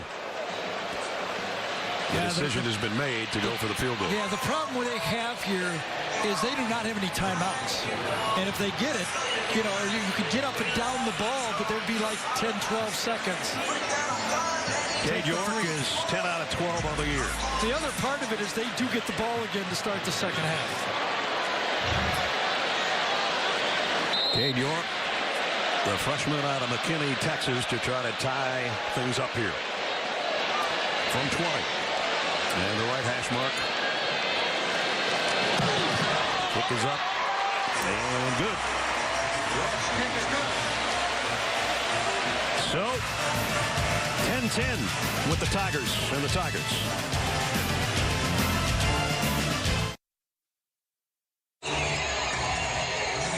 Tonight in primetime on CBS Sports Network, clash in the American as the Memphis Tigers battle the Golden Hurricane of Tulsa. Rich Waltz, Aaron Murray, Ashley Holder will bring it to you. Here we're just over a half minute away from halftime. 10-10 Auburn and LSU. Yeah, really good football game. Would you say that Gus Malzahn with 10-10 is happy or thrilled to be 10-10? At least happy. At least happy. I don't know if thrilled and Gus go together. Right? Probably not. This kick is returnable if they choose, and they will. Sean Shivers from the goal line. Shivers got a little avenue, got out across the 25 to about the 27. A little more shoving after a kick again. They seem to have more problem on the kick returns and the scuffles they've had afterwards than during any other time on the field so far in the first half. Amazon Music brings you today's Scholar Athletes. Two guys smart enough not to get tangled up in those kind of events. Prince Tagovailoa and Richard Lawrence. Amazon Music showing their commitment to the investment of our future by donating $1,000 to Auburn and LSU's General Scholarship Fund. I like when the big guys get involved as our Scholar Athletes. Two really good ones. Defensive lineman and a left tackle for Auburn. Little draw play here. DJ Williams, look out! Williams into the secondary, bounces off another guy, still going all the way down to the 32-yard line. Auburn's got a timeout. They're going to down the ball, just ground the ball, but that's a true freshman running back with that play. Again, Auburn's thinking play safe, just get out of the half 10-10, and all of a sudden they bust a simple play to get in the field goal range, and they've got a timeout left. There's 11 seconds remaining. They do have the timeout Gary talked about, and they've got a guy with a pretty good leg in Anders Carlson. It's about 50 from here. They need about another, 5-8 yards? He's good from 53 a year ago. We'll see. They're going to throw. Nix is going to go deep on the sideline. It's intercepted. Derek Stingley. Are you kidding me? There went 3 points. Derek Stingley matched up against Seth Williams. The best 50-50 ball catcher they have for Auburn. Remember, he won the Oregon game. But I've never, and I talked to you this watching practice Thursday, Brad, I've never seen a guy with ball skills like Derek Stingley. And what did Coach Ogeron said? He's going to be a receiver eventually. Yes, he's going to go both ways. He promised his parents his first 2 years at corner, his third year is going to do both. His fourth year would be in the NFL. Well, his granddaddy played with you, and he was a heck of a receiver. And so his grandson just saved at least 3 points, if not more. I went and shook hands with him at practice. I said, your dad was, I played with your grandfather. And he said, but he's good. I go, yeah, really good. Well, grandson just made a big play. LSU will get the ball to start the second half. We get to halftime dead even. You can't teach these ball skills. Watch him go up and make it at the highest point possible. He did 3 of them in practice on Thursday just like that. And it was basically walkthrough. I ain't giving you anything. He reminds me he has ball skills like Charles Woodson. He really does. He was named a mid-season All-American as a true freshman. He just made an All-American catch right there of his 4th interception of the season. Remember, Auburn called timeout right now for this last play.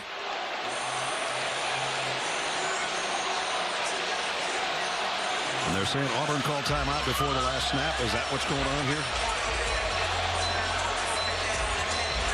They did use their last timeout. Remember, they grounded the ball just before the pass that Stingley intercepted. So Gus Malzahn, in that bag of tricks we talked about, decided to pull out one more timeout. Well, he's thinking maybe they fumble it into the end zone. LSU has only done one that, had a couple fumbles all year. One of them has been for a touchdown. Joe Burrow got his knee down quickly. And now the LSU fans will boo Auburn off the field. But you never know. And Derek Brown said, bring it on. We still got 2 quarters to play. Now let's check in with Jamie and Gus. Coach, was that too big of a risk for Bo Nix to take that shot here in the corner? No, we came here to win the game. It didn't work out. We're tied at halftime against a really good team. We'll make some adjustments, come out ready to play in the second half. If your defense keeps playing the way they are, do you win this game? Yeah, we definitely do. Coach, thanks. Thanks. There you go. I thought it was a fair chance. Throw the ball down, 50-50 ball. In that play, you've got a freshman against your best guy. Didn't work. End of the half. Both Tigers with 10 as we head to Adam Zucker and the guys in our New York studio. Zuck. All right, Ness, Tigers and Tigers tied 10-10 indeed. And coming up here on the Geico Halftime Report, Rick, BJ, and I will show you how number 5 Oklahoma was KO'd by K-State earlier today. After this word from your local station.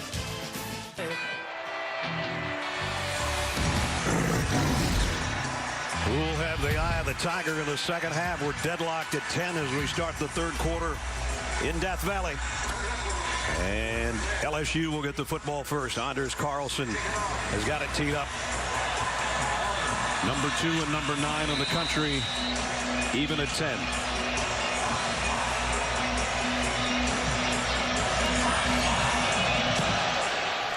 Line drive, Edwards-Helaire will let it go. LSU will come out to the 25-yard line with Joe Burrow and company. We welcome you back, everybody. Brad Nessler, Gary Danielson, Jamie's down on the field here in a minute.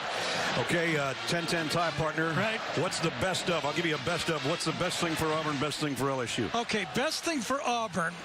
2 things. Their defensive line isn't having an impact. Yep. And they haven't given up any big plays. Best news for LSU, their only touchdown drive after a turnover, 22 yards. So Auburn has not proved they can move the ball against LSU, and Auburn's defense has been a factor in this game. I think what LSU can do with its first offensive set of the third quarter. The give, Edwards-Helaire. And he goes out for about 5 as we check in with Jamie Rodon. Well, Brad, for the least penalized team in the SEC, Coach Orgeron told me took way too many penalties in the first half. He said this team was too emotional to start this game.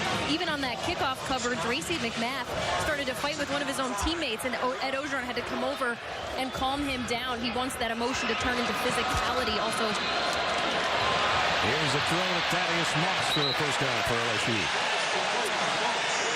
Son of the Hall of Famer Randy Moss is becoming more and more part of their offense.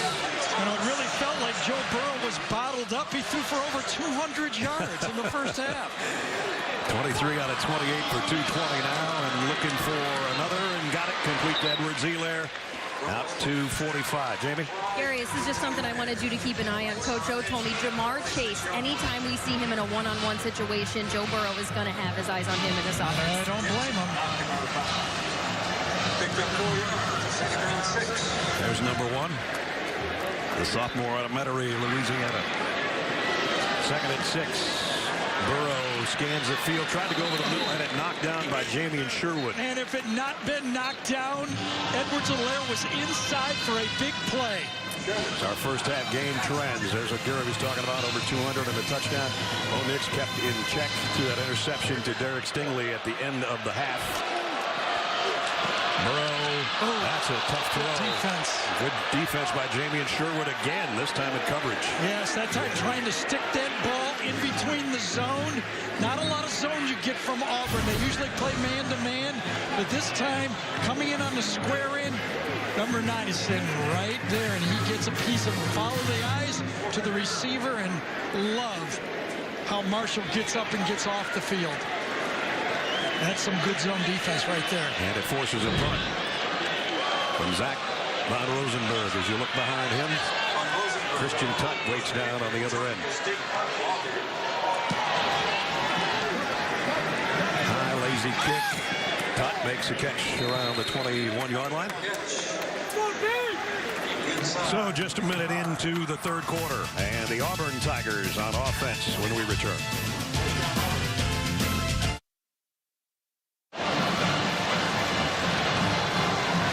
Jamie and Sherwood, Gary's broken up 4 passes on the year. The last one, maybe the biggest one of the season. Right before the hit on second down, he's going to be blitzing because Edwards-Helaire gets inside. Watch him knock the ball down. Edwards-Helaire had about 20 yards of space. He had gotten inside of Dinson, number 20. Would have been a huge play. Here's a big play by DJ Williams. Williams, the freshman, in a foot race. Win it. No. Is he out? I thought he scored. The official was saying he stepped out of bounds.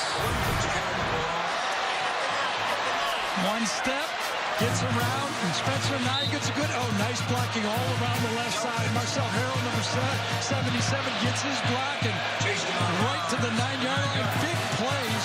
Just barely stepped out. Delpit saves a touchdown. 70-yard run. Remember, he had the big one right before halftime, before they took the shot at the end zone, so he's well over 100 yards rushing. And it's first and goal.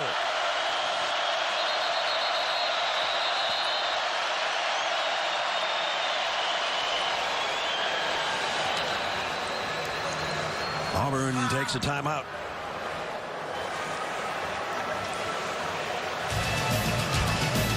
In scoring territory when we return.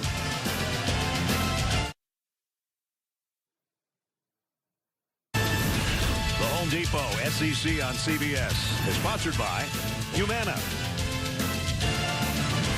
Ford Explorer, Pizza Hut, and by Wheels Up. As you're looking at that Tiger Stadium with sunshine now, our aerial coverage sponsored by State Farm. That 70-yard run by Williams, the longest play given up by the LSU defense this year. And it's got the Auburn Tigers at the 9-yard line, first and goal. Odd balance to the right again with Anthony Schwartz in the position to go into quick motion.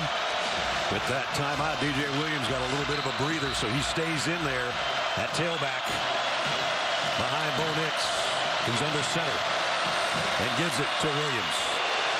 And he only got about a yard that time. Michael Divinity, one of the first guys there.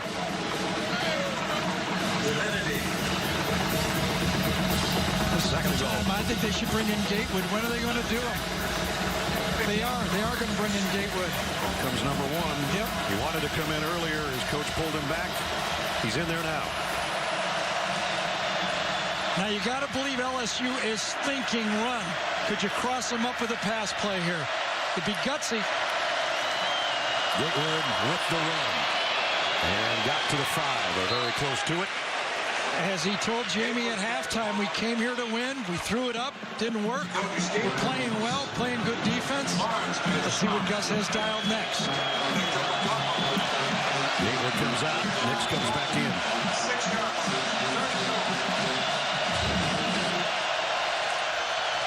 Boy, there's a lot of substituting going on here. There's people all over the place.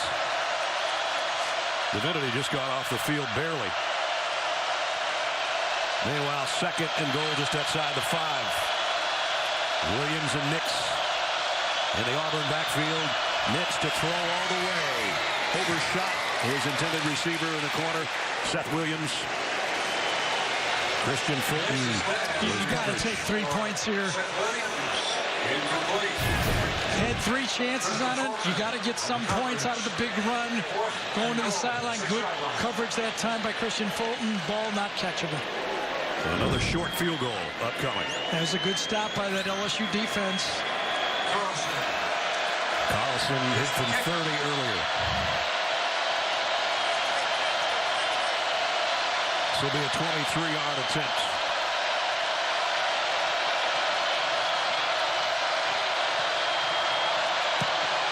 Right down the middle for Anders Carlson. So the big run by DJ Williams got him close. LSU's defense stiffens, though. 13-10 Auburn.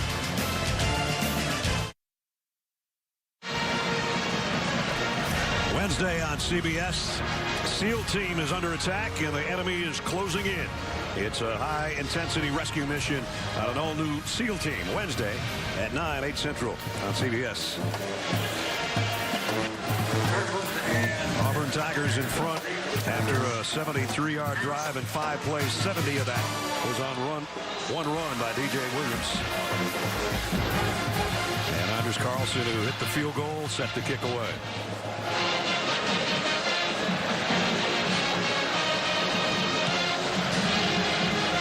Edwards-Helaire already called for the fair catch at the goal line, so LSU's Tigers come out offensively at the 25-yard line. And now we do Project Smarter, presented by the Home Depot. Well, if you got a tool that works well, You might as well use it. And the four-man rush for Auburn has been a weapon for this defense. It has kept Joe Burrow. That's an early play in the football game, but all game it has been linebackers running over guards, but it's been with four men.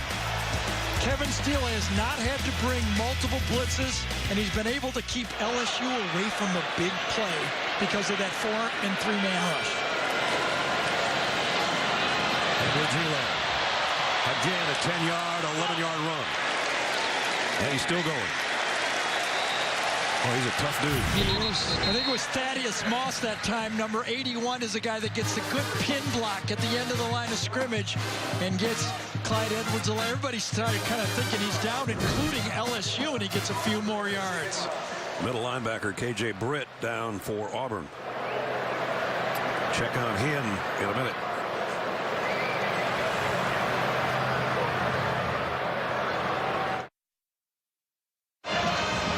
K.J. Britt, the junior out of Oxford, Alabama, who made his first start of his career in their season openers, a guy that was injured on the last play. And he's right here. He gets tangled up in the offensive line, and you can see when he gets his leg free, he starts to limp as he tries to pursue. He realizes, like, oh, I sprained my ankle here a bit, and he's headed to the sideline. He's in the tents. Jamie will keep an eye on him. Meanwhile, it's first down after that run by Edwards-Helaire out to the 38-yard line. Boy, this is now appearing that for LSU to win this football game, you know, Joe Burrow's going to enter, 45, 50 passes in this football game. He's at, 31 already.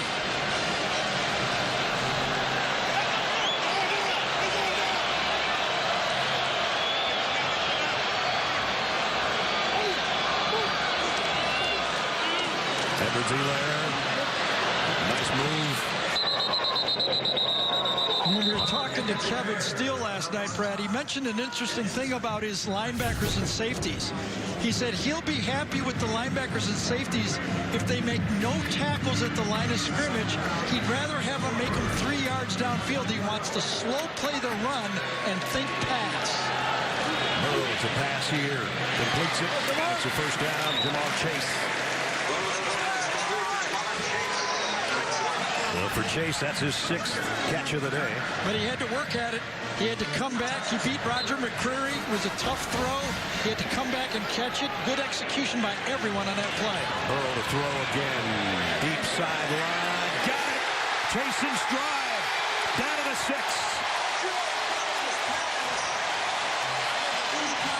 Well, when you get information like Jamie relayed to us, anytime it's one-on-one, we're going to throw it to number 1.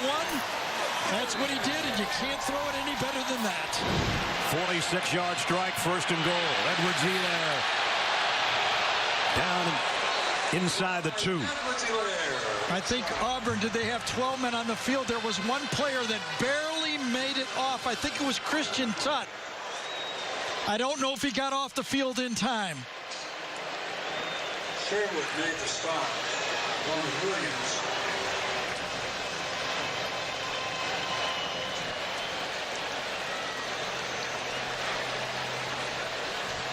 Ken Williams says, what do you think? Joe says, go ask my coach.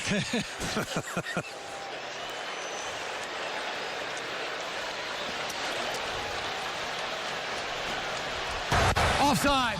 Defense number 11. After this, his previous spot. First down. So that'll take it to the 3-yard line.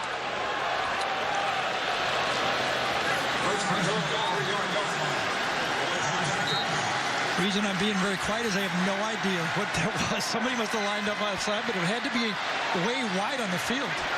Didn't see it. Edwards-Helaire with Joe Burrow in the backfield. First and goal at the 3. Edwards-Helaire got about 1.5 of it. Well, he's still going now, but they had blown it dead at around the 2-yard line, I think. See, the reason I'm not thrilled with that pushing and pulling the running back in is now there's design plays to do this, and it can lead to an injured player being hung up and getting people hit and hits on a player. That's forward progress. The whistle should be blown. It's unnecessary to take hits after that. Joe Burrow trying to do it himself, doesn't get there. Got to the 1 or maybe inside. Chandler Wooten made the tackle. Every yard against this Auburn defense is tough. You stand up. Thaddeus Moss, number 55. T.J. Moultrie does a good job of standing him up, and then the rush comes in to take him. And they're going to stop Edwards-Helaire again on 3rd and goal. Wow. Nothing. You got a defense, you play defense, and you play it soundly. Daniel Thomas from that safety spot. Absolutely. Stayed outside, kept his leverage, then came inside to make the hit. Beautiful job. LSU going for it on 4th and goal. 4 wide receivers, at least 3, and Edwards-Helaire up on top. Here comes Edwards-Helaire across. Joe Burrow, the screen, and he's not going to get there. Jamar Chase dropped at the 1. What a goal line stand for Auburn. Igbenogany made the play. I think the way this Auburn offense has been struggling, except for the long run, I think Ed O said, let's try it. They're going to give the defense, and it's still 99 yards away. Interesting call. You get the motion, and you throw the slant to the outside. Not enough blocking. And that veteran defense cleans it up. As Gary said, though, the good news is you made the stop. The bad news is you're standing in your own end zone if you're Auburn. But the good news is the scoreboard didn't change. There's 3 ways to look at it, right? Nix is 4 yards deep in his own end zone to take the snap. Williams, who's been huge today, back to the line of scrimmage, and that's about it.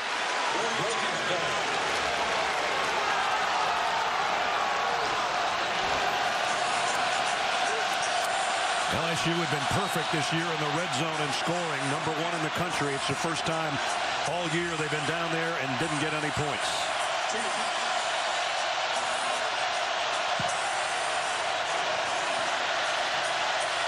Second down. The LSU offense has been carrying the football team. Can the LSU defense step up? Nix throws behind Schwartz. I don't know if there was a little miscommunication about where Schwartz was going and where the pass was going, but nowhere near him. Well, when you watch these quarterbacks and receivers, it's a timing throw. And the quarterback and the receiver did not have the timing. Nix throws it too early. Schwartz never sees it. And Nix probably threw it too early because he knew he was in his own end zone and wanted to get it out of there.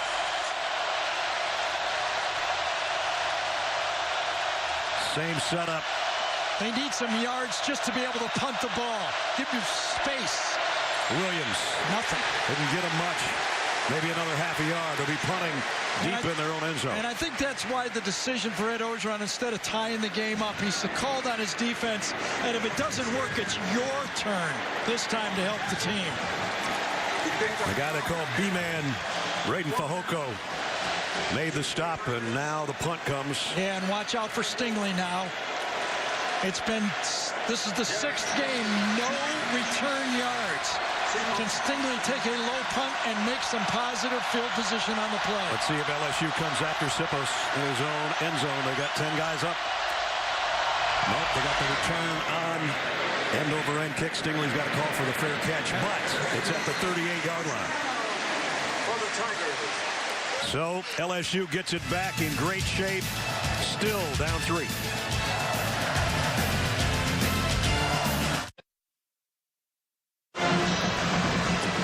Bo Nix's dad, Patrick, wondered if he was having a flashback there when he saw his kid in the end zone before that punt. Remember 95 when Patrick was back at his own 3-yard line? Thought he heard a whistle, stopped play, they sack him in the end zone. And Jamie, I know you talked with Bo about that a little bit this week. I did. I talked with Bo, but I also talked with Patrick this morning, and he said what drives me crazy is that people call it the phantom whistle, because it was a real whistle. He said if he's not anything, he's thorough. He discovered that someone made a whistle out of the top of a water bottle and drew a hole in it and tried to blow air through it, and it turned into a whistle, and that person got thrown out of the stadium. And he went and found that out, which I love about him. The story continues with you. That's a good one. From the 38, first down after the short punt. Burrow in trouble. Got away from it. He's just going to tuck this and get what he can, which is 3 or 4 yards. And corner blitz that time. Igbenogany. From the short side of the field, that's where you're going to get it all the time. Joe sees it, but sees it a little bit late and is able to make a positive play out of it. 2 tight ends in for LSU right here as they run the ball. Davis Price, the big freshman back, 225 pounds. He's got a first down. Wall down again. Thaddeus Moss does a good job of getting that ball blocked to the outside. The edge blocking of Moss has been a difference. LSU with a 22nd first down. Burrow back to throw, going to the corner, and this one's intercepted at 1-yard line by McCreary. So a big play by the Auburn Tiger cornerback in that case. Against Power 5 football teams, that's the first interception Joe Burrow has thrown since Texas game. He goes back shoulder, but McCreary covers the back shoulder. He's in perfect phase, and he makes the play against Chase. Both quarterbacks have got intercepted on 50-50 type balls. And both of them inside the 5-yard line. Joe Burrow, only his 4th interception of the season.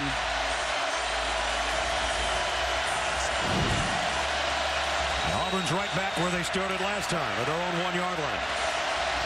Field position isn't being kind to them, but their defense is doing a heck of a job.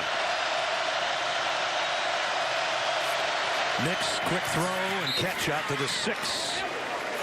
And that was J.J. Wilson, the tight end, H-back. Well, as you said, same thing on 2 for this Auburn offense. And Gus Malzahn says, Bo, I can't hide you here. We're not going to be able to run the ball to the end zone. You're going to have to step up and make the plays. And he did on first down. Auburn with the lead at the 6:15 mark of the 3rd quarter. 2nd down and 6. Nix, the quick throw from his own goal line, in and out of the hands of Sal Cannella. And Grant Delpit, who else making the play defensively? We haven't called Delpit's name a lot because it hasn't been a lot of plays in the middle of the field in the passing game. Again, ball thrown slightly behind, and Delpit's able to clean it up. 3rd and medium. This is where it gets hazy and tough calling plays with your young quarterback in the game. A mistake here could cost you a touchdown. LSU trying to switch bodies. Stingley out one way, Stevens to the other now. And Nix going right back to the slant and too high and too behind Seth Williams. Derek Stingley always lines up to the offense's left. But this time, since the receiver moves, he's sticking with number 18. His job is to go with the snap. He goes, actually, the shift happened a little earlier than I drew it up.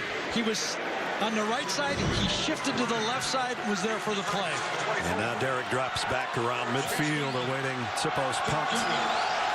Again, he has to do it with his feet almost at the back line. Last time they backed out of it. This time they do as well. Got some space. Stingley trying to track it down at the 48.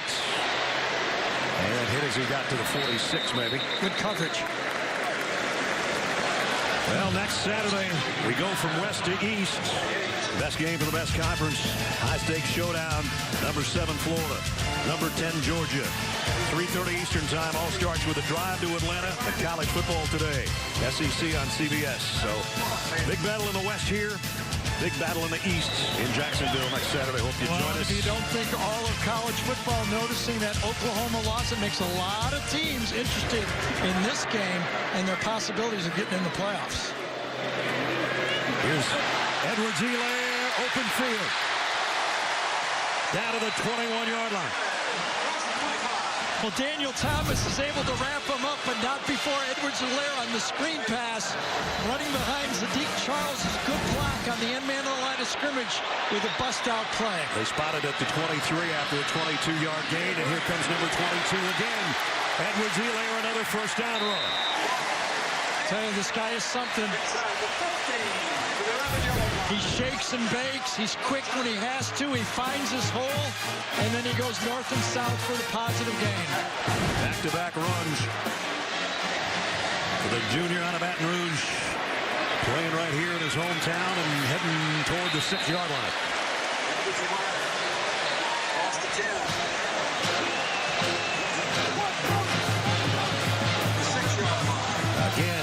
a first down around the 1. Second down and 5 at the 5-minute mark of the third.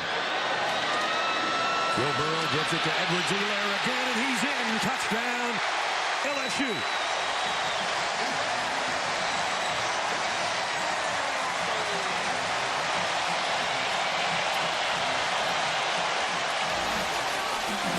How about that drive? The pass-happy LSU team takes it right down the middle. Good blocks again.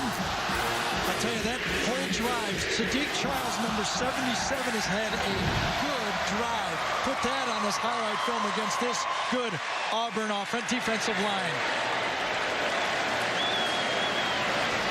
Extra point by Cade York. And there was a bad hold or a bad snap and a missed extra points. Big point, huh? You're not kidding. It's a 3-point game now.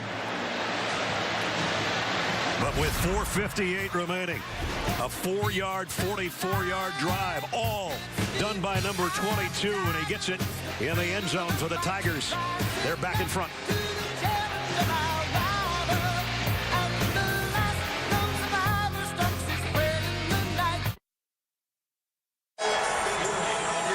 Don't forget, before we're done later in the game, the play of the game, presented by Jersey Mike Subs.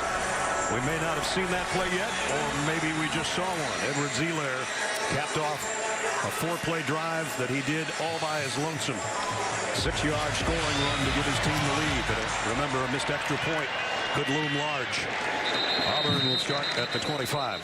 Gus Malzahn needs his offense to get a couple first down. The plays are starting to add up against this Auburn defense. 64 plays so far by LSU. We got a third of the game left. That translates to over 90 plays his defense could face. They need to make some first downs and rest the defense.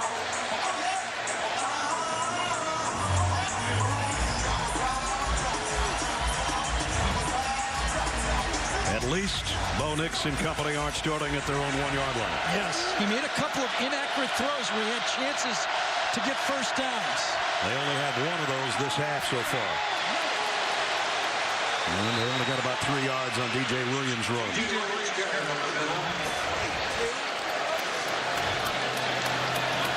DJ Williams, Edgerton James' nephew. So that's good bloodlines as far as running backs. I would say so. Boobie Whitlow comes in. He's only played a couple of snaps, both in the Wildcat, and that's where he's lined up here again. Schwartz on the move. Whitlow fakes it to him. Runs into traffic and maybe spun out of there for a yard or 2. Well, with the unbalanced line and the Wildcat, you got an extra tackle, and then you pull your guard around, means you have 5 offensive linemen to the right side, and LSU mans up and stops it.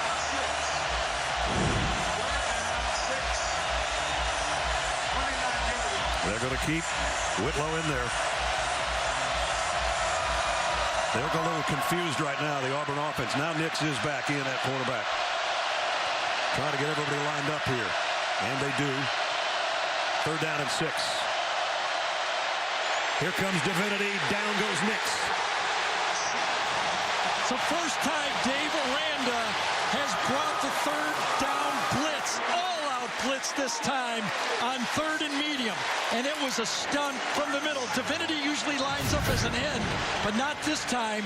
He sneaks around and comes in the back door. He lines up over the guard, and then he sneaks around the stunt to get the snap. Very well-designed blitz by the defensive coordinator for LSU. Divinity being healthy has been huge for the LSU offense. He's getting better every week. And again, plays are mounting up for the Auburn defense. High snap. Siposs again handles the high snap, gets the kick away.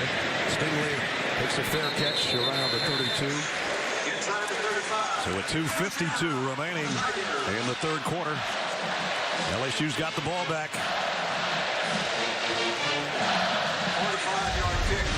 Well, tonight, Arkansas and Alabama get together with Tua Tagovailoa out with an ankle injury. That means Mac Jones gets his first start, Gary. I got to believe that Nick Saban is loving getting his team up for this Arkansas game with a backup quarterback. He hasn't had a backup quarterback, in his career? Yeah. Have to play because of an injury?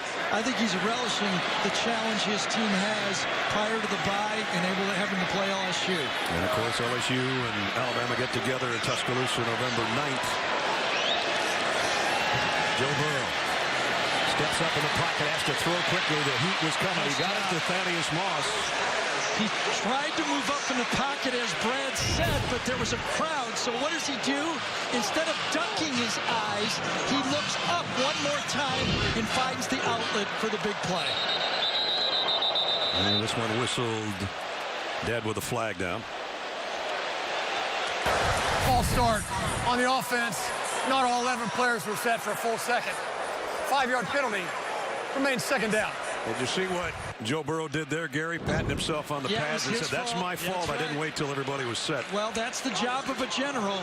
You know, when you're out there as the quarterback, if you go out and watch him practice, he's pulling guys off from all different directions and telling them. But keeping your eyes downfield, they have a walkthrough room at LSU in their new building. There I am. You can actually play quarterback in front of that room, read the coverages, and pretend, actually practice reading the coverages. And you didn't throw an interception in that case that's yesterday. one of my few. Second down and 8. Edward Zeelair evaded by ducking the first guy. We got a matching of wits here. Kevin Steele comes with the blitz from the backside. Smoke Monday times it out, reads the snap count, and hits it full speed to block it. There's Kevin, got as much experience as anyone. Third down and 8. Empty backfield. What did he tell us last night? This is just fun, right? This is just fun. What you coach for. Yes. And the players thinking this is why you play. Top 10 football in the SEC. Burrow taking his time. Clock winds down to 5. And we'll get the snap away. Burrow again, trying to run away from trouble, trying to get to the first down and got there. Derek Brown brought him down. Two of the best players on the field just had a little collision at the end there. And he knew exactly what he needed to do to get the first down. Gets out of the pocket, turns upfield, and then says first down. And now they go back to number 22, Edward Zeelair.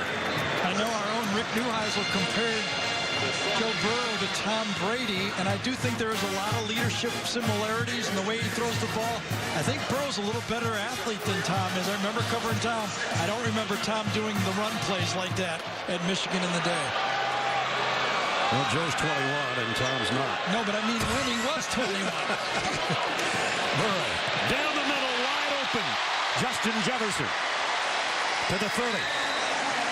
Well, the bunch formation finally confused this Auburn defense. You come right across, the bunch got it, miss. Everybody's trying to cover someone else, and nobody covers Jefferson. What did Kevin Steele tell us yesterday? Number 2 is his Joe Burrow's pacifier. Yes. And now they go back to Edward Zeelair for 3 more on the ground, as that might be the final play of the third quarter.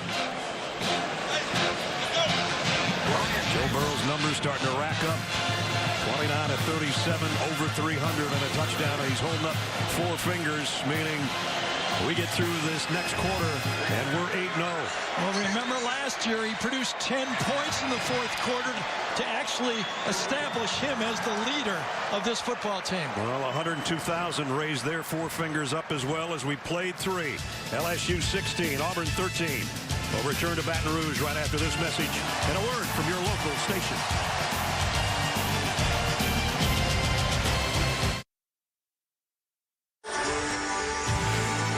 Back at Tiger Stadium. The SEC on CBS goes to the fourth quarter with the number 2 LSU Tigers leading number 9 Auburn 16-13. LSU has done a great job in fourth quarters in the last 2 years, including a kick that won it in the final seconds a year ago at Jordan-Hare. Second down and 7 here. That long touchdown pass to Derek Dillon, and then the field goal kick to steal it. That's right. Burrow threw that pass. Throws short here. Nice snatch. Same word. Well, you know, great defense on both sides, but in this day and age, you better be able to throw it. LSU right now can, and Auburn can. Yeah, I'm looking over here. What is it? 8 for 23, Bo Nix is in this football game. We said, can they give some help to this Auburn defense? They have not been able to. And Edwards-Helaire has been the workhorse on the ground for the Tigers of LSU. And it's still first down. And Brad is trending still to a 92 or 3 play game for this Auburn defense. They are running out of gas. Edwards-Helaire, little sidestep. Another tough move for 3 more as he approaches and maybe surpassed 100 yards rushing with that carry. He's close. Derek Brown is a warrior out there. He's very able to get up off of his knees after a play. He lines up and does it again. Edwards-Helaire, 19 carries, 101 yards. Here's a quick throw to Thaddeus Moss. Broke one tackle with a stiff arm. Moss dives to the 7. Big Monogany holding on for dear life. Yep, good quick play. You got a defense that is tiring. Snap the ball, get it to the edge, but 3rd and short, and an Auburn player is down. That is Big Cat Bryant.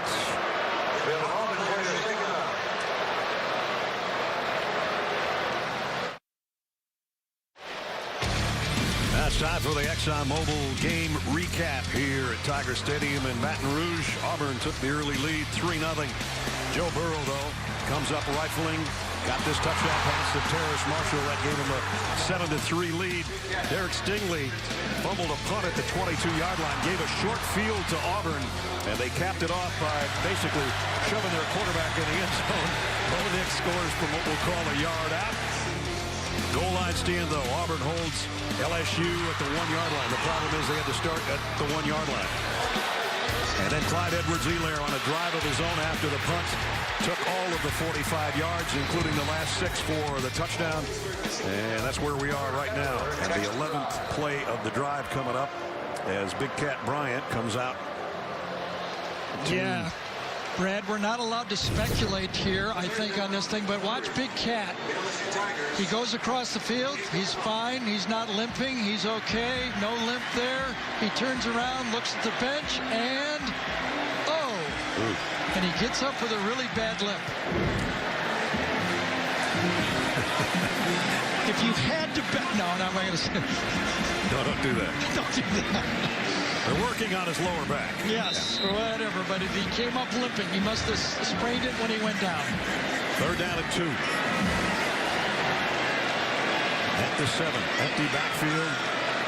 Will Joe Burrow run this? He's got a run box. Only 4 in there, 5 blockers. He will, and he's going to score. Touchdown, LSU.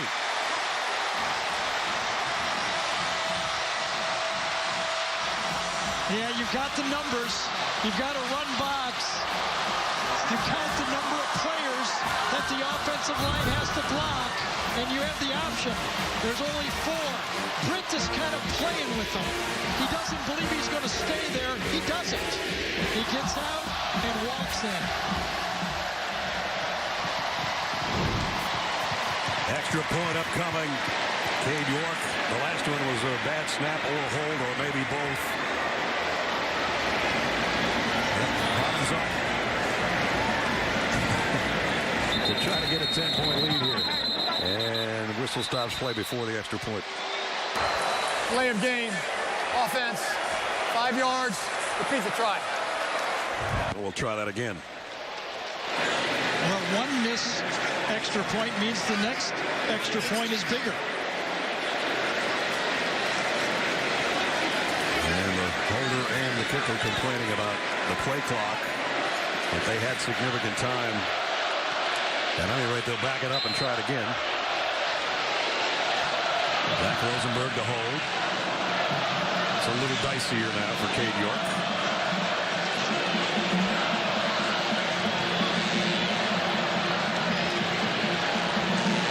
Snaps clean, so is the hold, so is the kick.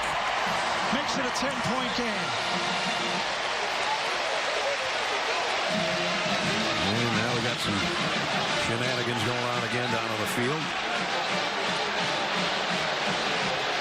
Ferguson, the snapper's involved. Marlon Davidson is involved. But basically, Joe Burrow is sitting there cool and calm and collected because he capped a 67-yard drive in 11 plays with his own number. His third rushing touchdown of the year, and his dad, Jimmy, and Robin, his mom, said, yep, that's our kid.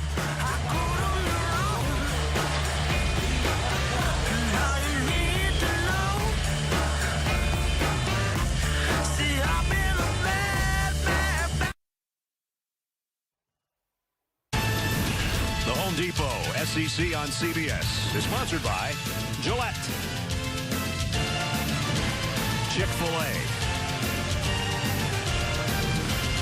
Bud Light, and by Amazon Echo. Joe Burrow's touchdown run, the 10th of his career, has given a 10-point lead to his LSU Tigers. And look who he ties, his offensive coordinator. Steve Ensminger calling the shots. Steve does not get enough credit for what he provides this program. The best thing he provides is his head coach, Ed Orgeron, trusts him. He trusts how he can work with Joe Brady, and he just works with all of the staff. It's very smooth, no big egos. Igbenogany will bring this one from the goal line. Got to the edge. Igbenogany, nice run back. All the way out to the 40, and flags fly, and this thing's going out over midfield when it's all said and done. Igbenogany, a sprinter himself, maybe the fastest player on this Auburn team, gives this Auburn offense some room and some hope. Igbenogany was actually a receiver a couple of years ago and has been a good return man, a 40-yard return. And the officials with a conference over there, I'm sure it's going to be the late hit that'll take it past midfield.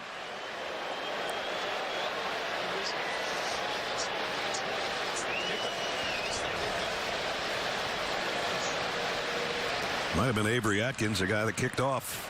Yeah, and when you're back there and you're the last guy and you know you can't run as fast as that guy, you try to get him as soon as you can.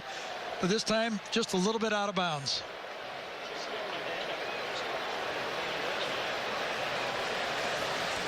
Ken Williamson taking his time here. Yep. Make sure we got the right number. And I think we've got it. During the return, holding, turn team number 32. 10-yard penalty from the spot of the foul. After the play was over, dead ball, personal foul, number 33. 15 yards, first down. So we had penalties on both teams. Jamie, a guy in on the stop, is familiar with Auburn football. Yeah, you know what Ed Orgeron told me at the half, that everyone was a little fired up on the LSU side. Well, you could probably say that's especially true for Avery Atkins, as he is an Auburn, Alabama native, facing the university in which the games he went to his entire childhood growing up. He finally got put on scholarship this summer with LSU. He went home and took all of his Auburn gear he's ever owned and threw it in the trash and said, I'm an LSU guy now. So it's understandable. He's pretty fired up. He sure is. A little too fired up at the end of that play. Anyway, that'll make the line of scrimmage at 37 when they walk everything off. And now it's time for Auburn, and their last three drives have been 3 and out, and they can't afford that anymore.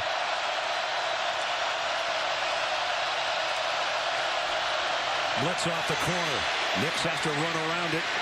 Throws on the run, and in and out of the hands of Seth Williams. Stingley breaks it up. It was close. The flag is down on the play.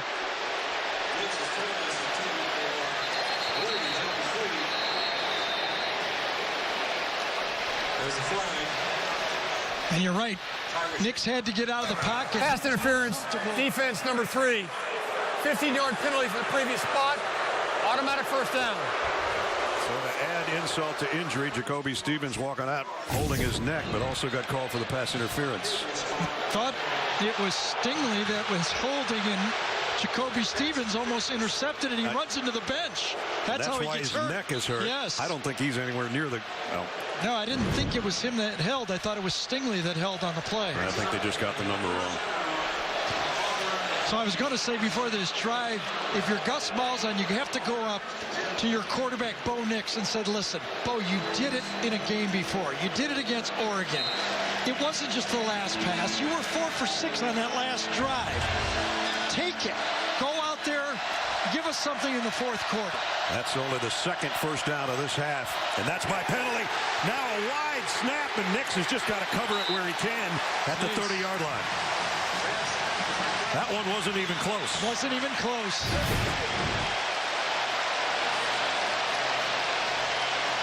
Caleb Kim, that ball goes out to the right. He did have a nose tackle on him, and he tried to snap the ball. At the same time, he was fighting in front of him, and it went wild. A loss of 20.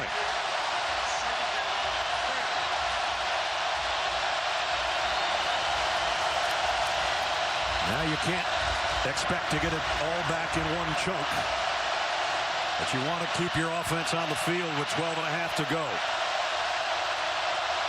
Nix, clean snap that time. Hurried, dropped after he got maybe 3. Glenn Logan made the tackle.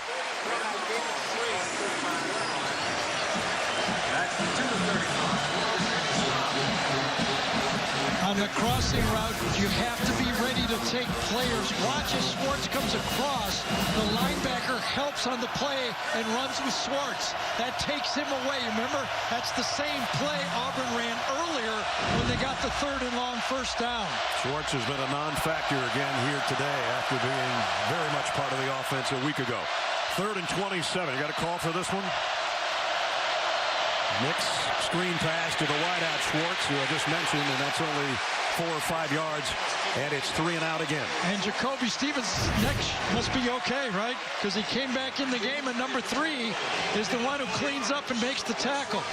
He's rushing the passer, and then he comes back and makes the tackle. I shouldn't have said 3 and out. They did get 1 first down, but now they have to punt again. 4th and 23.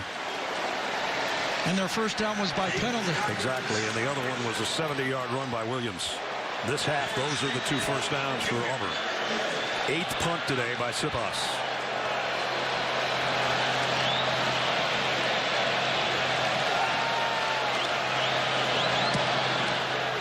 Eric Stingley backpedals, lets it go. It bounces at the 9, and then he'll be able to down this around the 5. Put it at the 6. First down for the Tigers. So LSU with a 10-point lead. 10:48 remaining in the ball game. They're that close to being 8-0. It's now time to see pictures. Let's take a look at the GMC game changer and the game-changing drive that gave LSU the lead, Gary. Well, it was Clyde Edwards-Helaire that got all the sparks, and we called his name. But give it to the offensive line. It's been all Joe Burrow in the passing, but in this drive, those 5 guys produced blocks.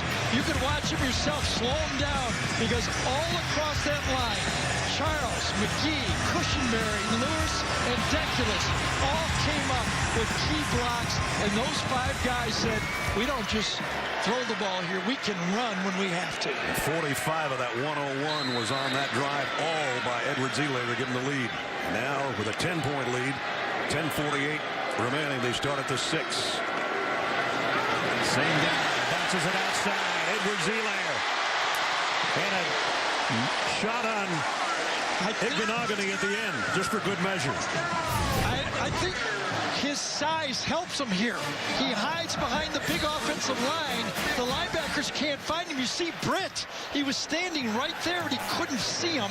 And all of a sudden, Clyde jumps outside and gets into the secondary. Clyde the glide for 26, out to the 32. I called him the most underrated football player in this league, and I think he may not be so underrated after this game. This time back to the line of scrimmage, and that's about it. KJ Britt makes the tackle. Remember, there's been an upset today in Stillwater. Oklahoma lost for the first time, so that'll take away their number 5 spot.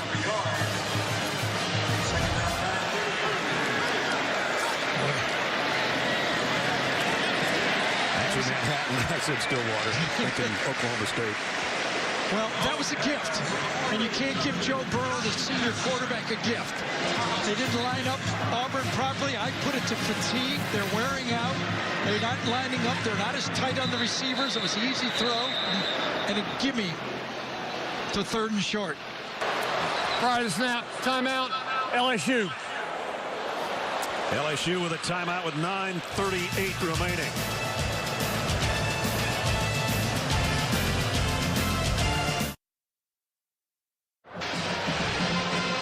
Wednesday on CBS, SWAT gets the call when a ruthless gang sets out for revenge.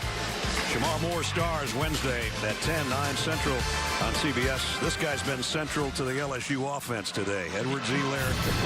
This was from the 6-yard line, and 26 yards later, he and Igbenogany had a little collision.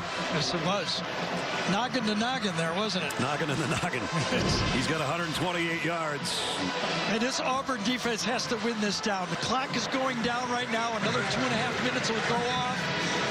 They don't have an explosive offense to come back. They need to win this 3rd and 2 to stay in the game. So also the most times he's carried the football. Career high, 21. You saw the other career highs in our graphic. 3rd down and 2. Does he get it again here?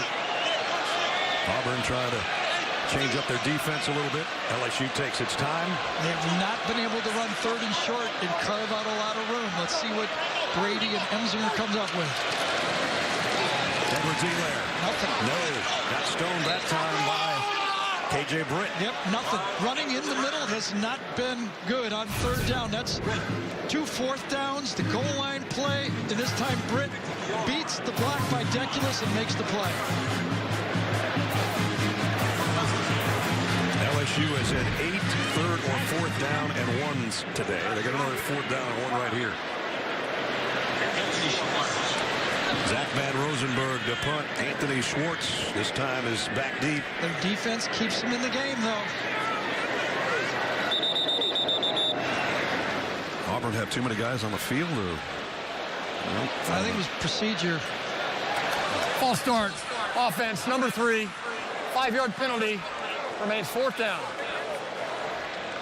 Auburn had a fake, kind of a fake punt on the play. Igbenogany, I think it was him, it might have been Christian Tutt, was peeling back for one of those lateral type plays. That's why I was looking at it. I thought they had too many guys. He was running backwards. He's doing Here it he's again. doing it again. Yes. Down the sideline. Yes, that fake, he's going to catch it one way. Yeah. He got dropped for no gain by Dillon. The play is that Schwartz pretends he's catching the punt. They try to draw the coverage one direction, and then Tutt catches the ball. Didn't fool LSU. Maybe the illegal procedure penalty tipped him off. And now he's hurt on top of it. But Tutt makes the catch. They're there to meet him. And he's down. Yeah.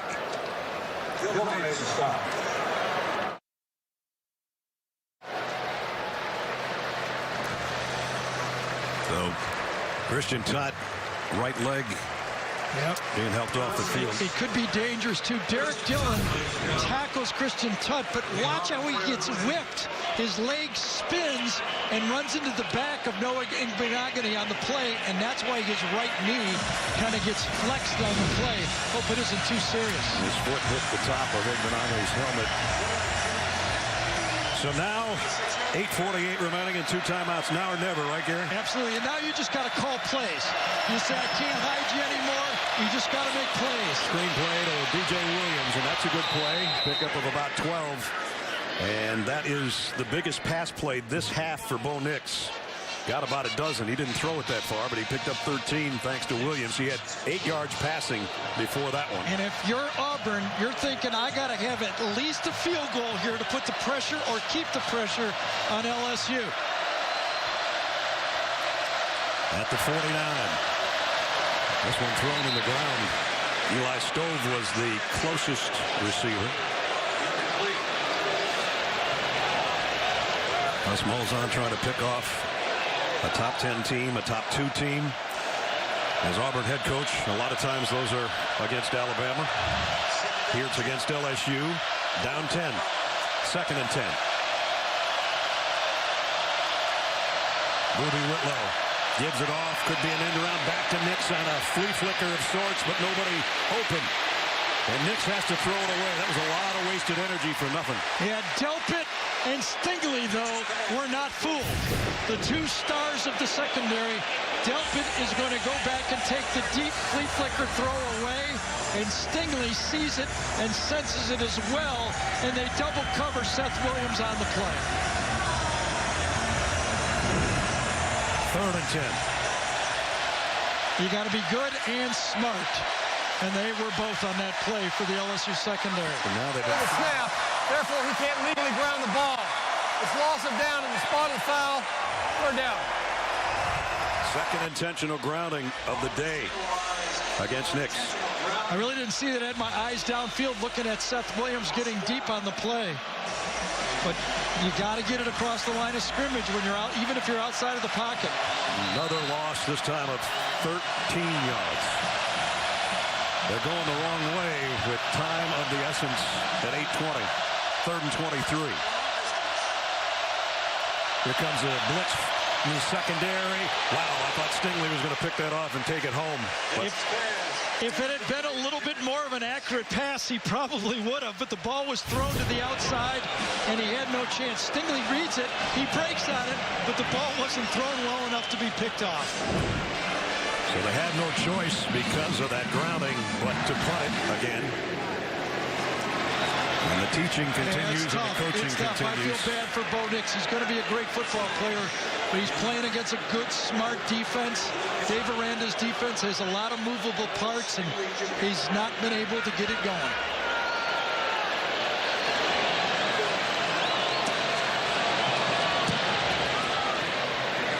Stingley, fair catch. Dropped one early, didn't drop that one. At the 22, right where he fumbled one earlier. Coming up, when we're done, Adam, Rook, and BJ will have scores and highlights on the college football postgame show presented by Rocket Mortgage. Well, now with that loss to Oklahoma, as we were talking about, everybody's watching everybody now, right? You've got Penn State, they're in it, Notre Dame's in it, Oregon's in it. We know there's going to be 2 top 10 teams fall. One of these 2 at Oklahoma. And that's even before the late afternoon and night games begin. Here's the RPO throw, incomplete, in and out of the hands of Jamar Chase. Big Benogany was covering.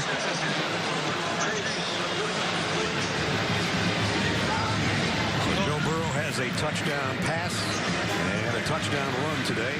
And even with the emergence of Edwards-Helaire, as you look at Coach O, still over 40 passes for Burrow in this game.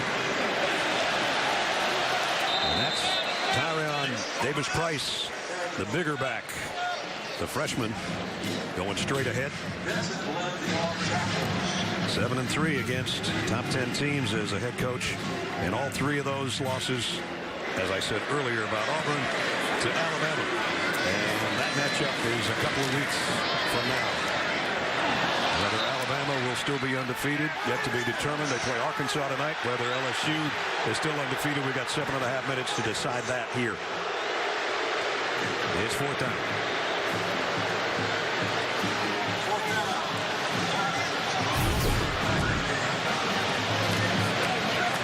No, that's nothing.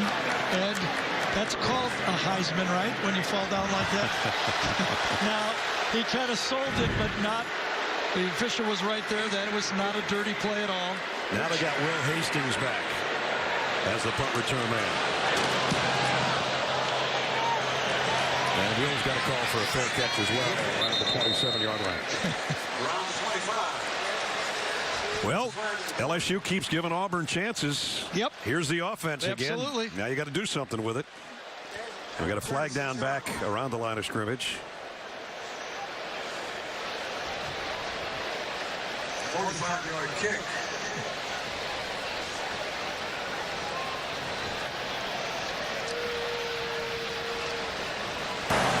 Holding, receiving team number 31. The penalty is 10 yards from into the kick. It's 1st down. Well, they get the ball back, but they backpedal without even taking a snap. 10 yards. So they're going to take it back to around the 17, I think. It's getting harder and harder on this Auburn offense, and there's only 7:27 left. Yeah, and every yard is so important to this offense. You know, with the interchangeable parts of this Dave Aranda defense, the back 8 players The linebackers, the safeties, the corners, they move all over the field. You never know what angle they're coming from. Here's Nix keeping it himself at around the 23. I really thought that this would be part of the game plan for Auburn in this game. I just think back to Cam Newton rushing for over 200 yards against LSU back in 2010. But really not many design plays for Bo in this football game. 3 receivers down to the right. And again, it's Ruby Whitlow in there with Nix. 2nd down and 4. Fakes it to Whitlow and throws it in the ground again. Boy, what is he doing? That's the 3rd time he's done that today.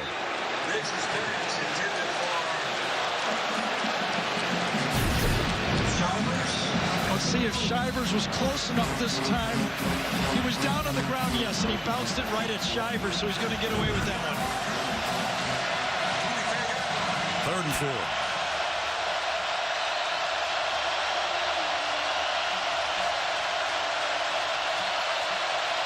The noise is an issue from the crowd at Tiger Stadium.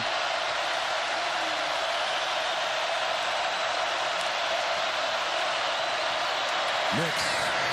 That's a nice throw and catch. Was it good enough for a 1st down with forward progress up?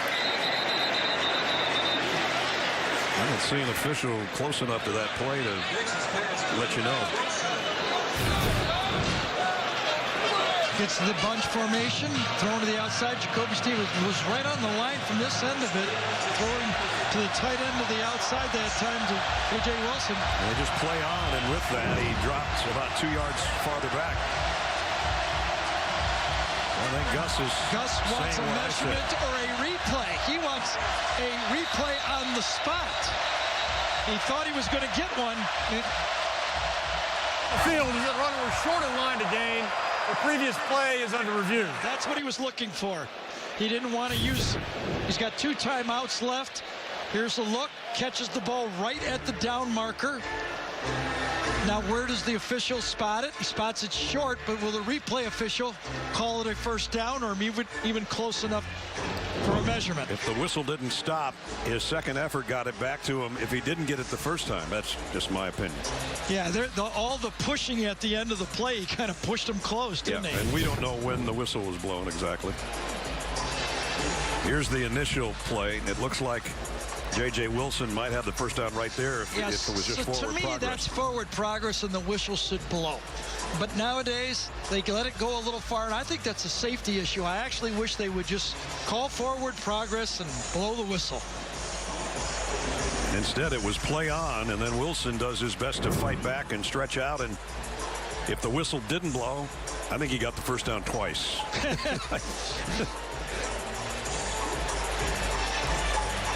Gene Steratore, what do you think, Gene? I think you guys have it explained both ways very quickly. If it's progress, which I agree with you guys. After further review, runner possessed beyond the 27-yard line. Therefore, it's a 1st down.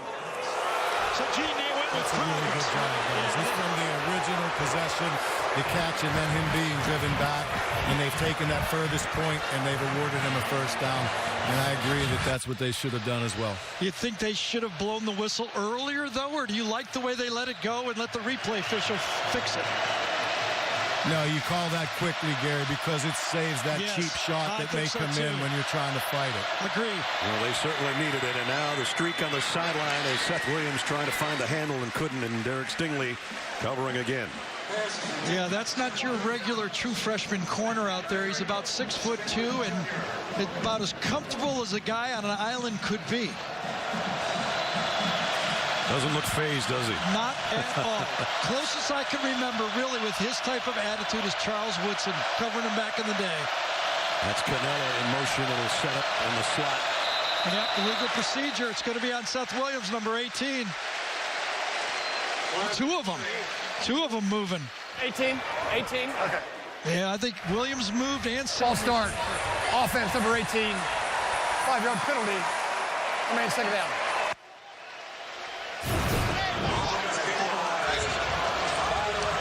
Yep, there it is. And you see Stingley give the formation to the official right there. Say, yep, he moved.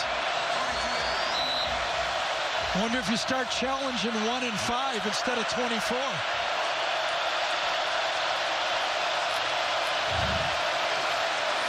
Nix looked over the middle, now being chased by Fehoko, and he's just got to launch it downfield. It's caught by Williams.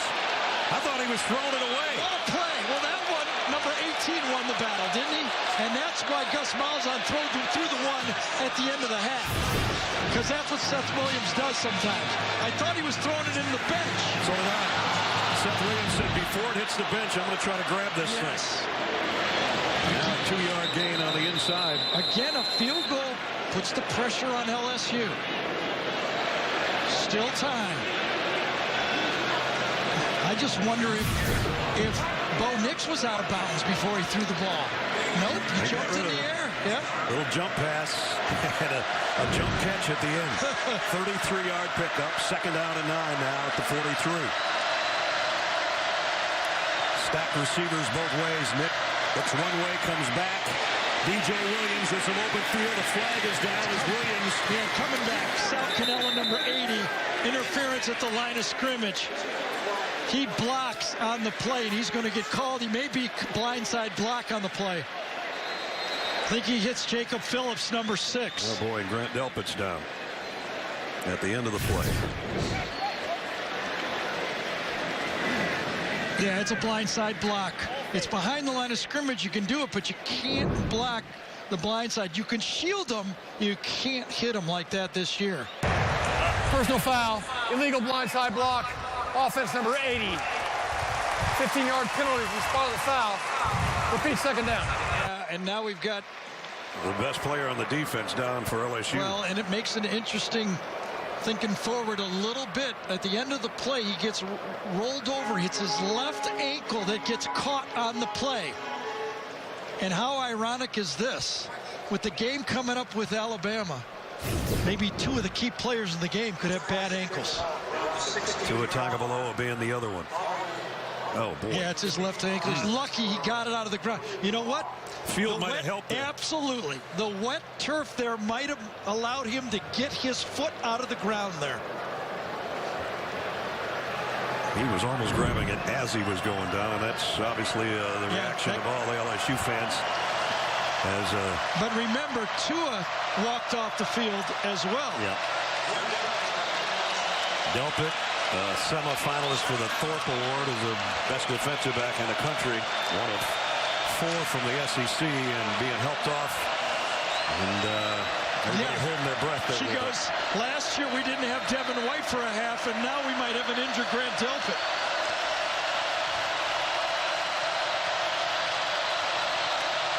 Eric Monroe takes his spot on the secondary as Nix throws incomplete, intended for Williams again, but that one did get to the bench. And we're at 4:43 remaining. Stingley Jr. on the coverage.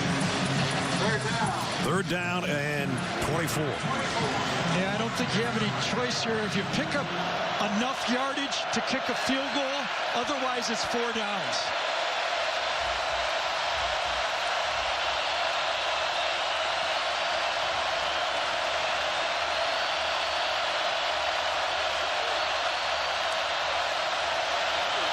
Nix thought he was going to run for a minute, throws late, throws incomplete, intended for J.J. Wilson.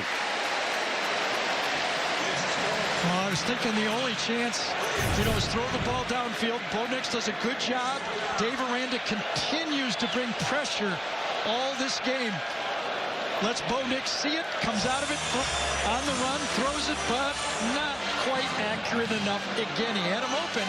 And that's what I thought. Maybe they could get it down far enough where they could try a long field goal, but nope, couldn't do it. So the punting unit on again. Aaron Sipos has been a busy punter today for Auburn. I definitely would punt here. They're not going to pick up 3rd and 24. Maybe LSU fumbles it. Maybe there's a penalty or something.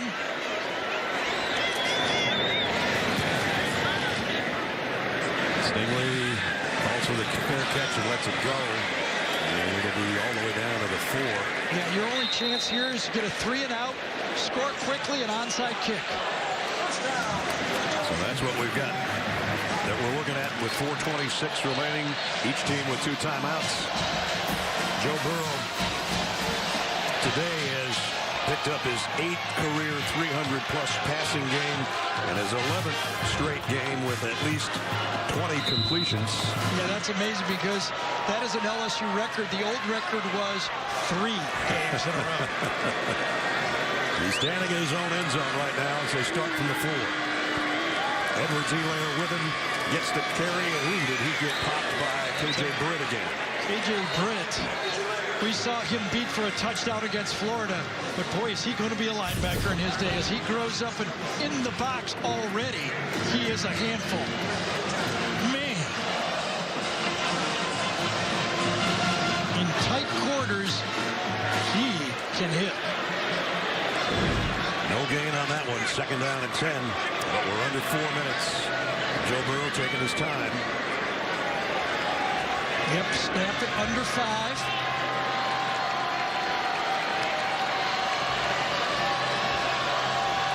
Using every second. Edwards-Helaire just into the middle of the Now pile. you got to use your timeout. See if Gus does. He did. He did. They're down to 1. Still 3:37 to play and looking to hold on 3rd down.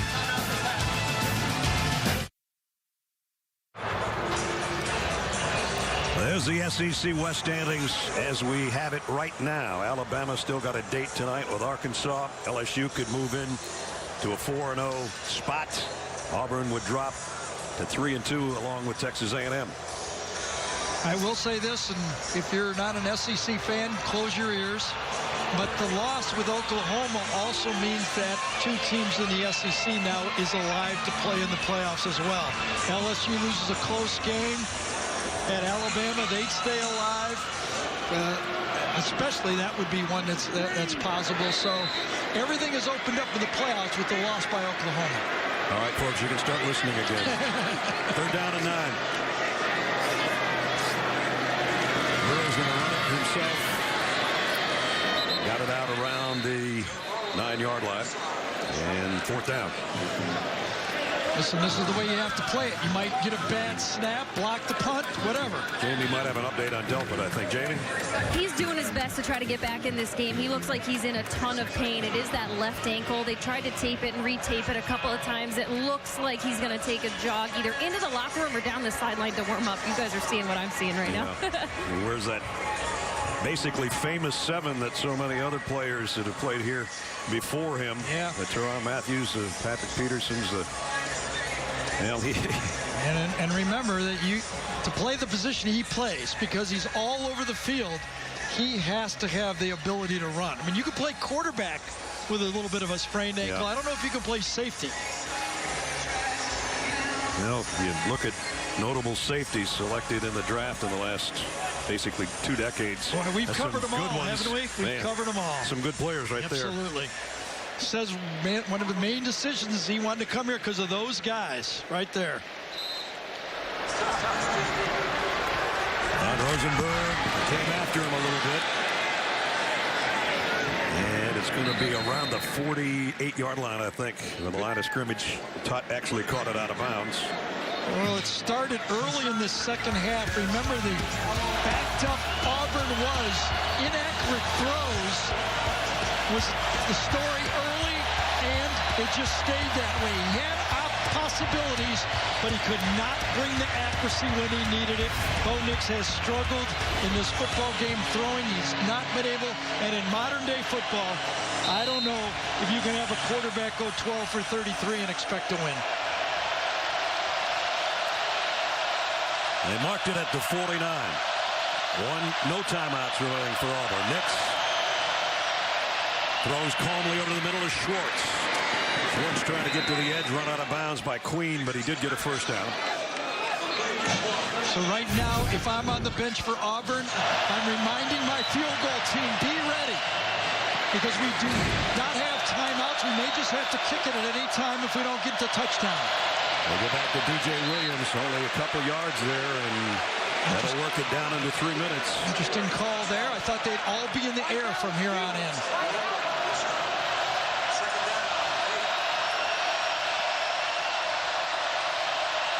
Nix on 2nd and 8. Looks left, goes left. Back shoulder throw to Williams. Got it to him. And remember, if I was Gus Malzahn, I would have reminded Bo Nix, you did it before. You have some history with this. Just do what you did. Relax and do what you did against Oregon. 1st and 10 from the 20. Nix looks that way again, goes to the end zone. Broken up, flags down though, and Stingley down as well.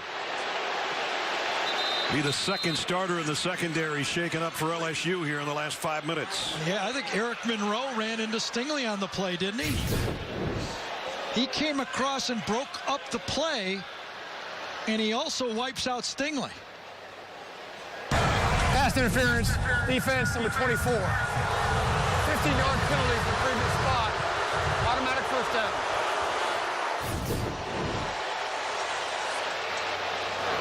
His left hand, I guess, was holding on the play. Didn't see it from that look. Then he got hit by his own sure teammate did. on the side of the face, it looks like. Wow. They kind of got their legs crossed up on the play, to tell you the truth, and that's why Seth went down. Oh, and then he gets his left arm pinned. He gets his head hit on the play. A little bit of everything. He's climbing to his feet. Bring in Gene Steratore on the pass interference call. Gene. You know, to me, guys, it looks like Stingley has the hand on the right shoulder pad of Williamson, but it doesn't look to me like he's materially affecting him. And then Williams kind of lays out on his own, so I don't think that action of him going and laying out for that was because of a defensive contact as much as it was just him trying to make a play on the ball. Well, with Stingley out, it's another true freshman in there to take a spot. Jay Ward on that corner. 1st and goal, Auburn at the 5. Nix, the slant, Williams, touchdown against Jay Ward.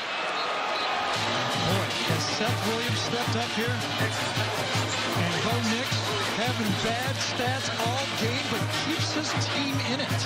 2:32 in the game, no timeouts.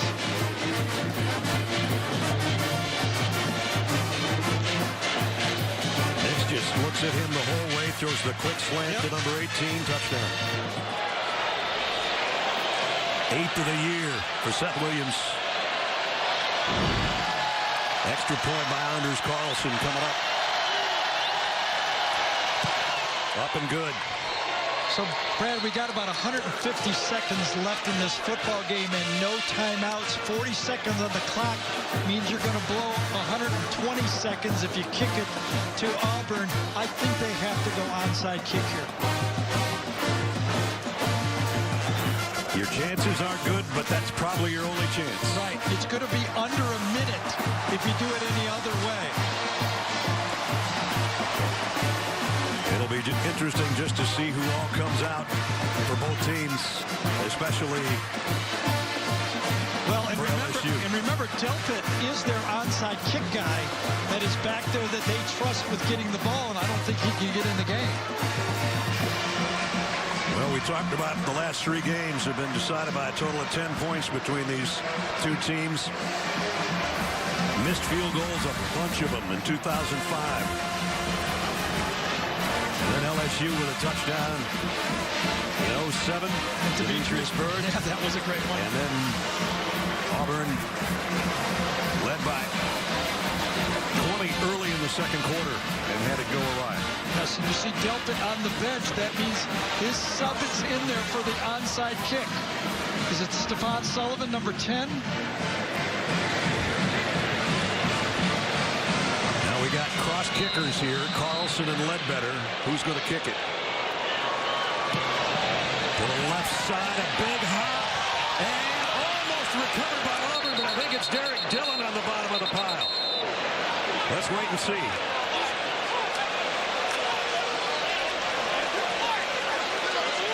Well, maybe Stefan Sullivan. I thought it was Dillon, number 19. I thought you had that right, and then Sullivan comes on the end. They're both down there. Yeah, jumps on top of him. It's Dillon, with Sullivan covering him just for good measure. On the play, Daniel Thomas, number 24, gets his hand on the ball and pokes it free, and then Dillon saves the day. It was actually, you couldn't kick it any better. Absolutely not.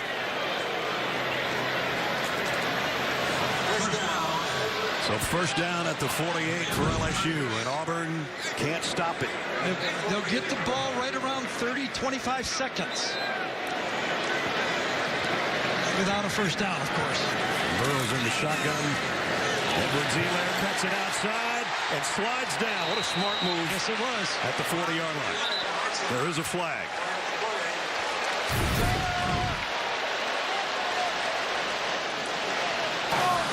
Holding on the offense, number 68. 10-yard penalty. Repeat first down.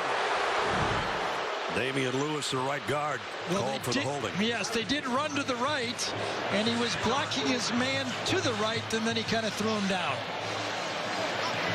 He was on Marlon Davidson, number 3 on the play. I believe it was. Here's the matchup right there. One guy I'm sorry, one guy over. They were in Ed Cushenberry circled. There's the hold. Yep. I'd get sick of trying to block number 3 to I would too.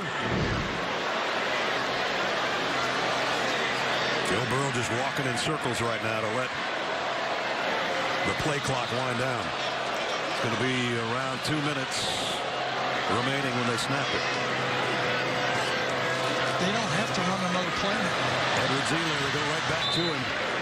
They actually got another down. They could just take knees and end the football game right now.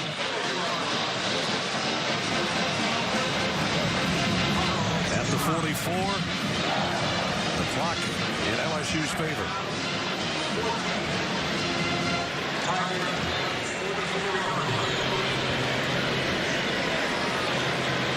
Second down at 14. See, by getting the penalty, they actually gained one more 40 seconds on the play.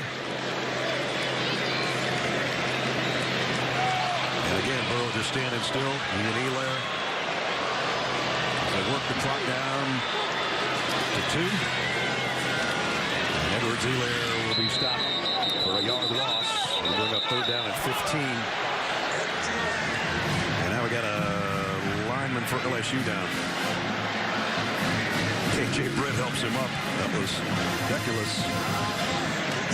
Well, if you would have told me that Auburn could hold LSU to 23 points, I would have thought they could win this football game. I would too. I was going to say about 4 hours ago to you, if they could hold them to half of what their 50 points a game is, that they got a great shot, but it's not going to be enough. They just couldn't get enough offense going today. And credit LSU's defense and Dave Aranda, but got to be able to throw the ball. And today they couldn't. Auburn. So LSU takes the timeout. So Joe Burrow throws for 321. Clyde Edwards-Helaire runs for 138, yet they don't score their normal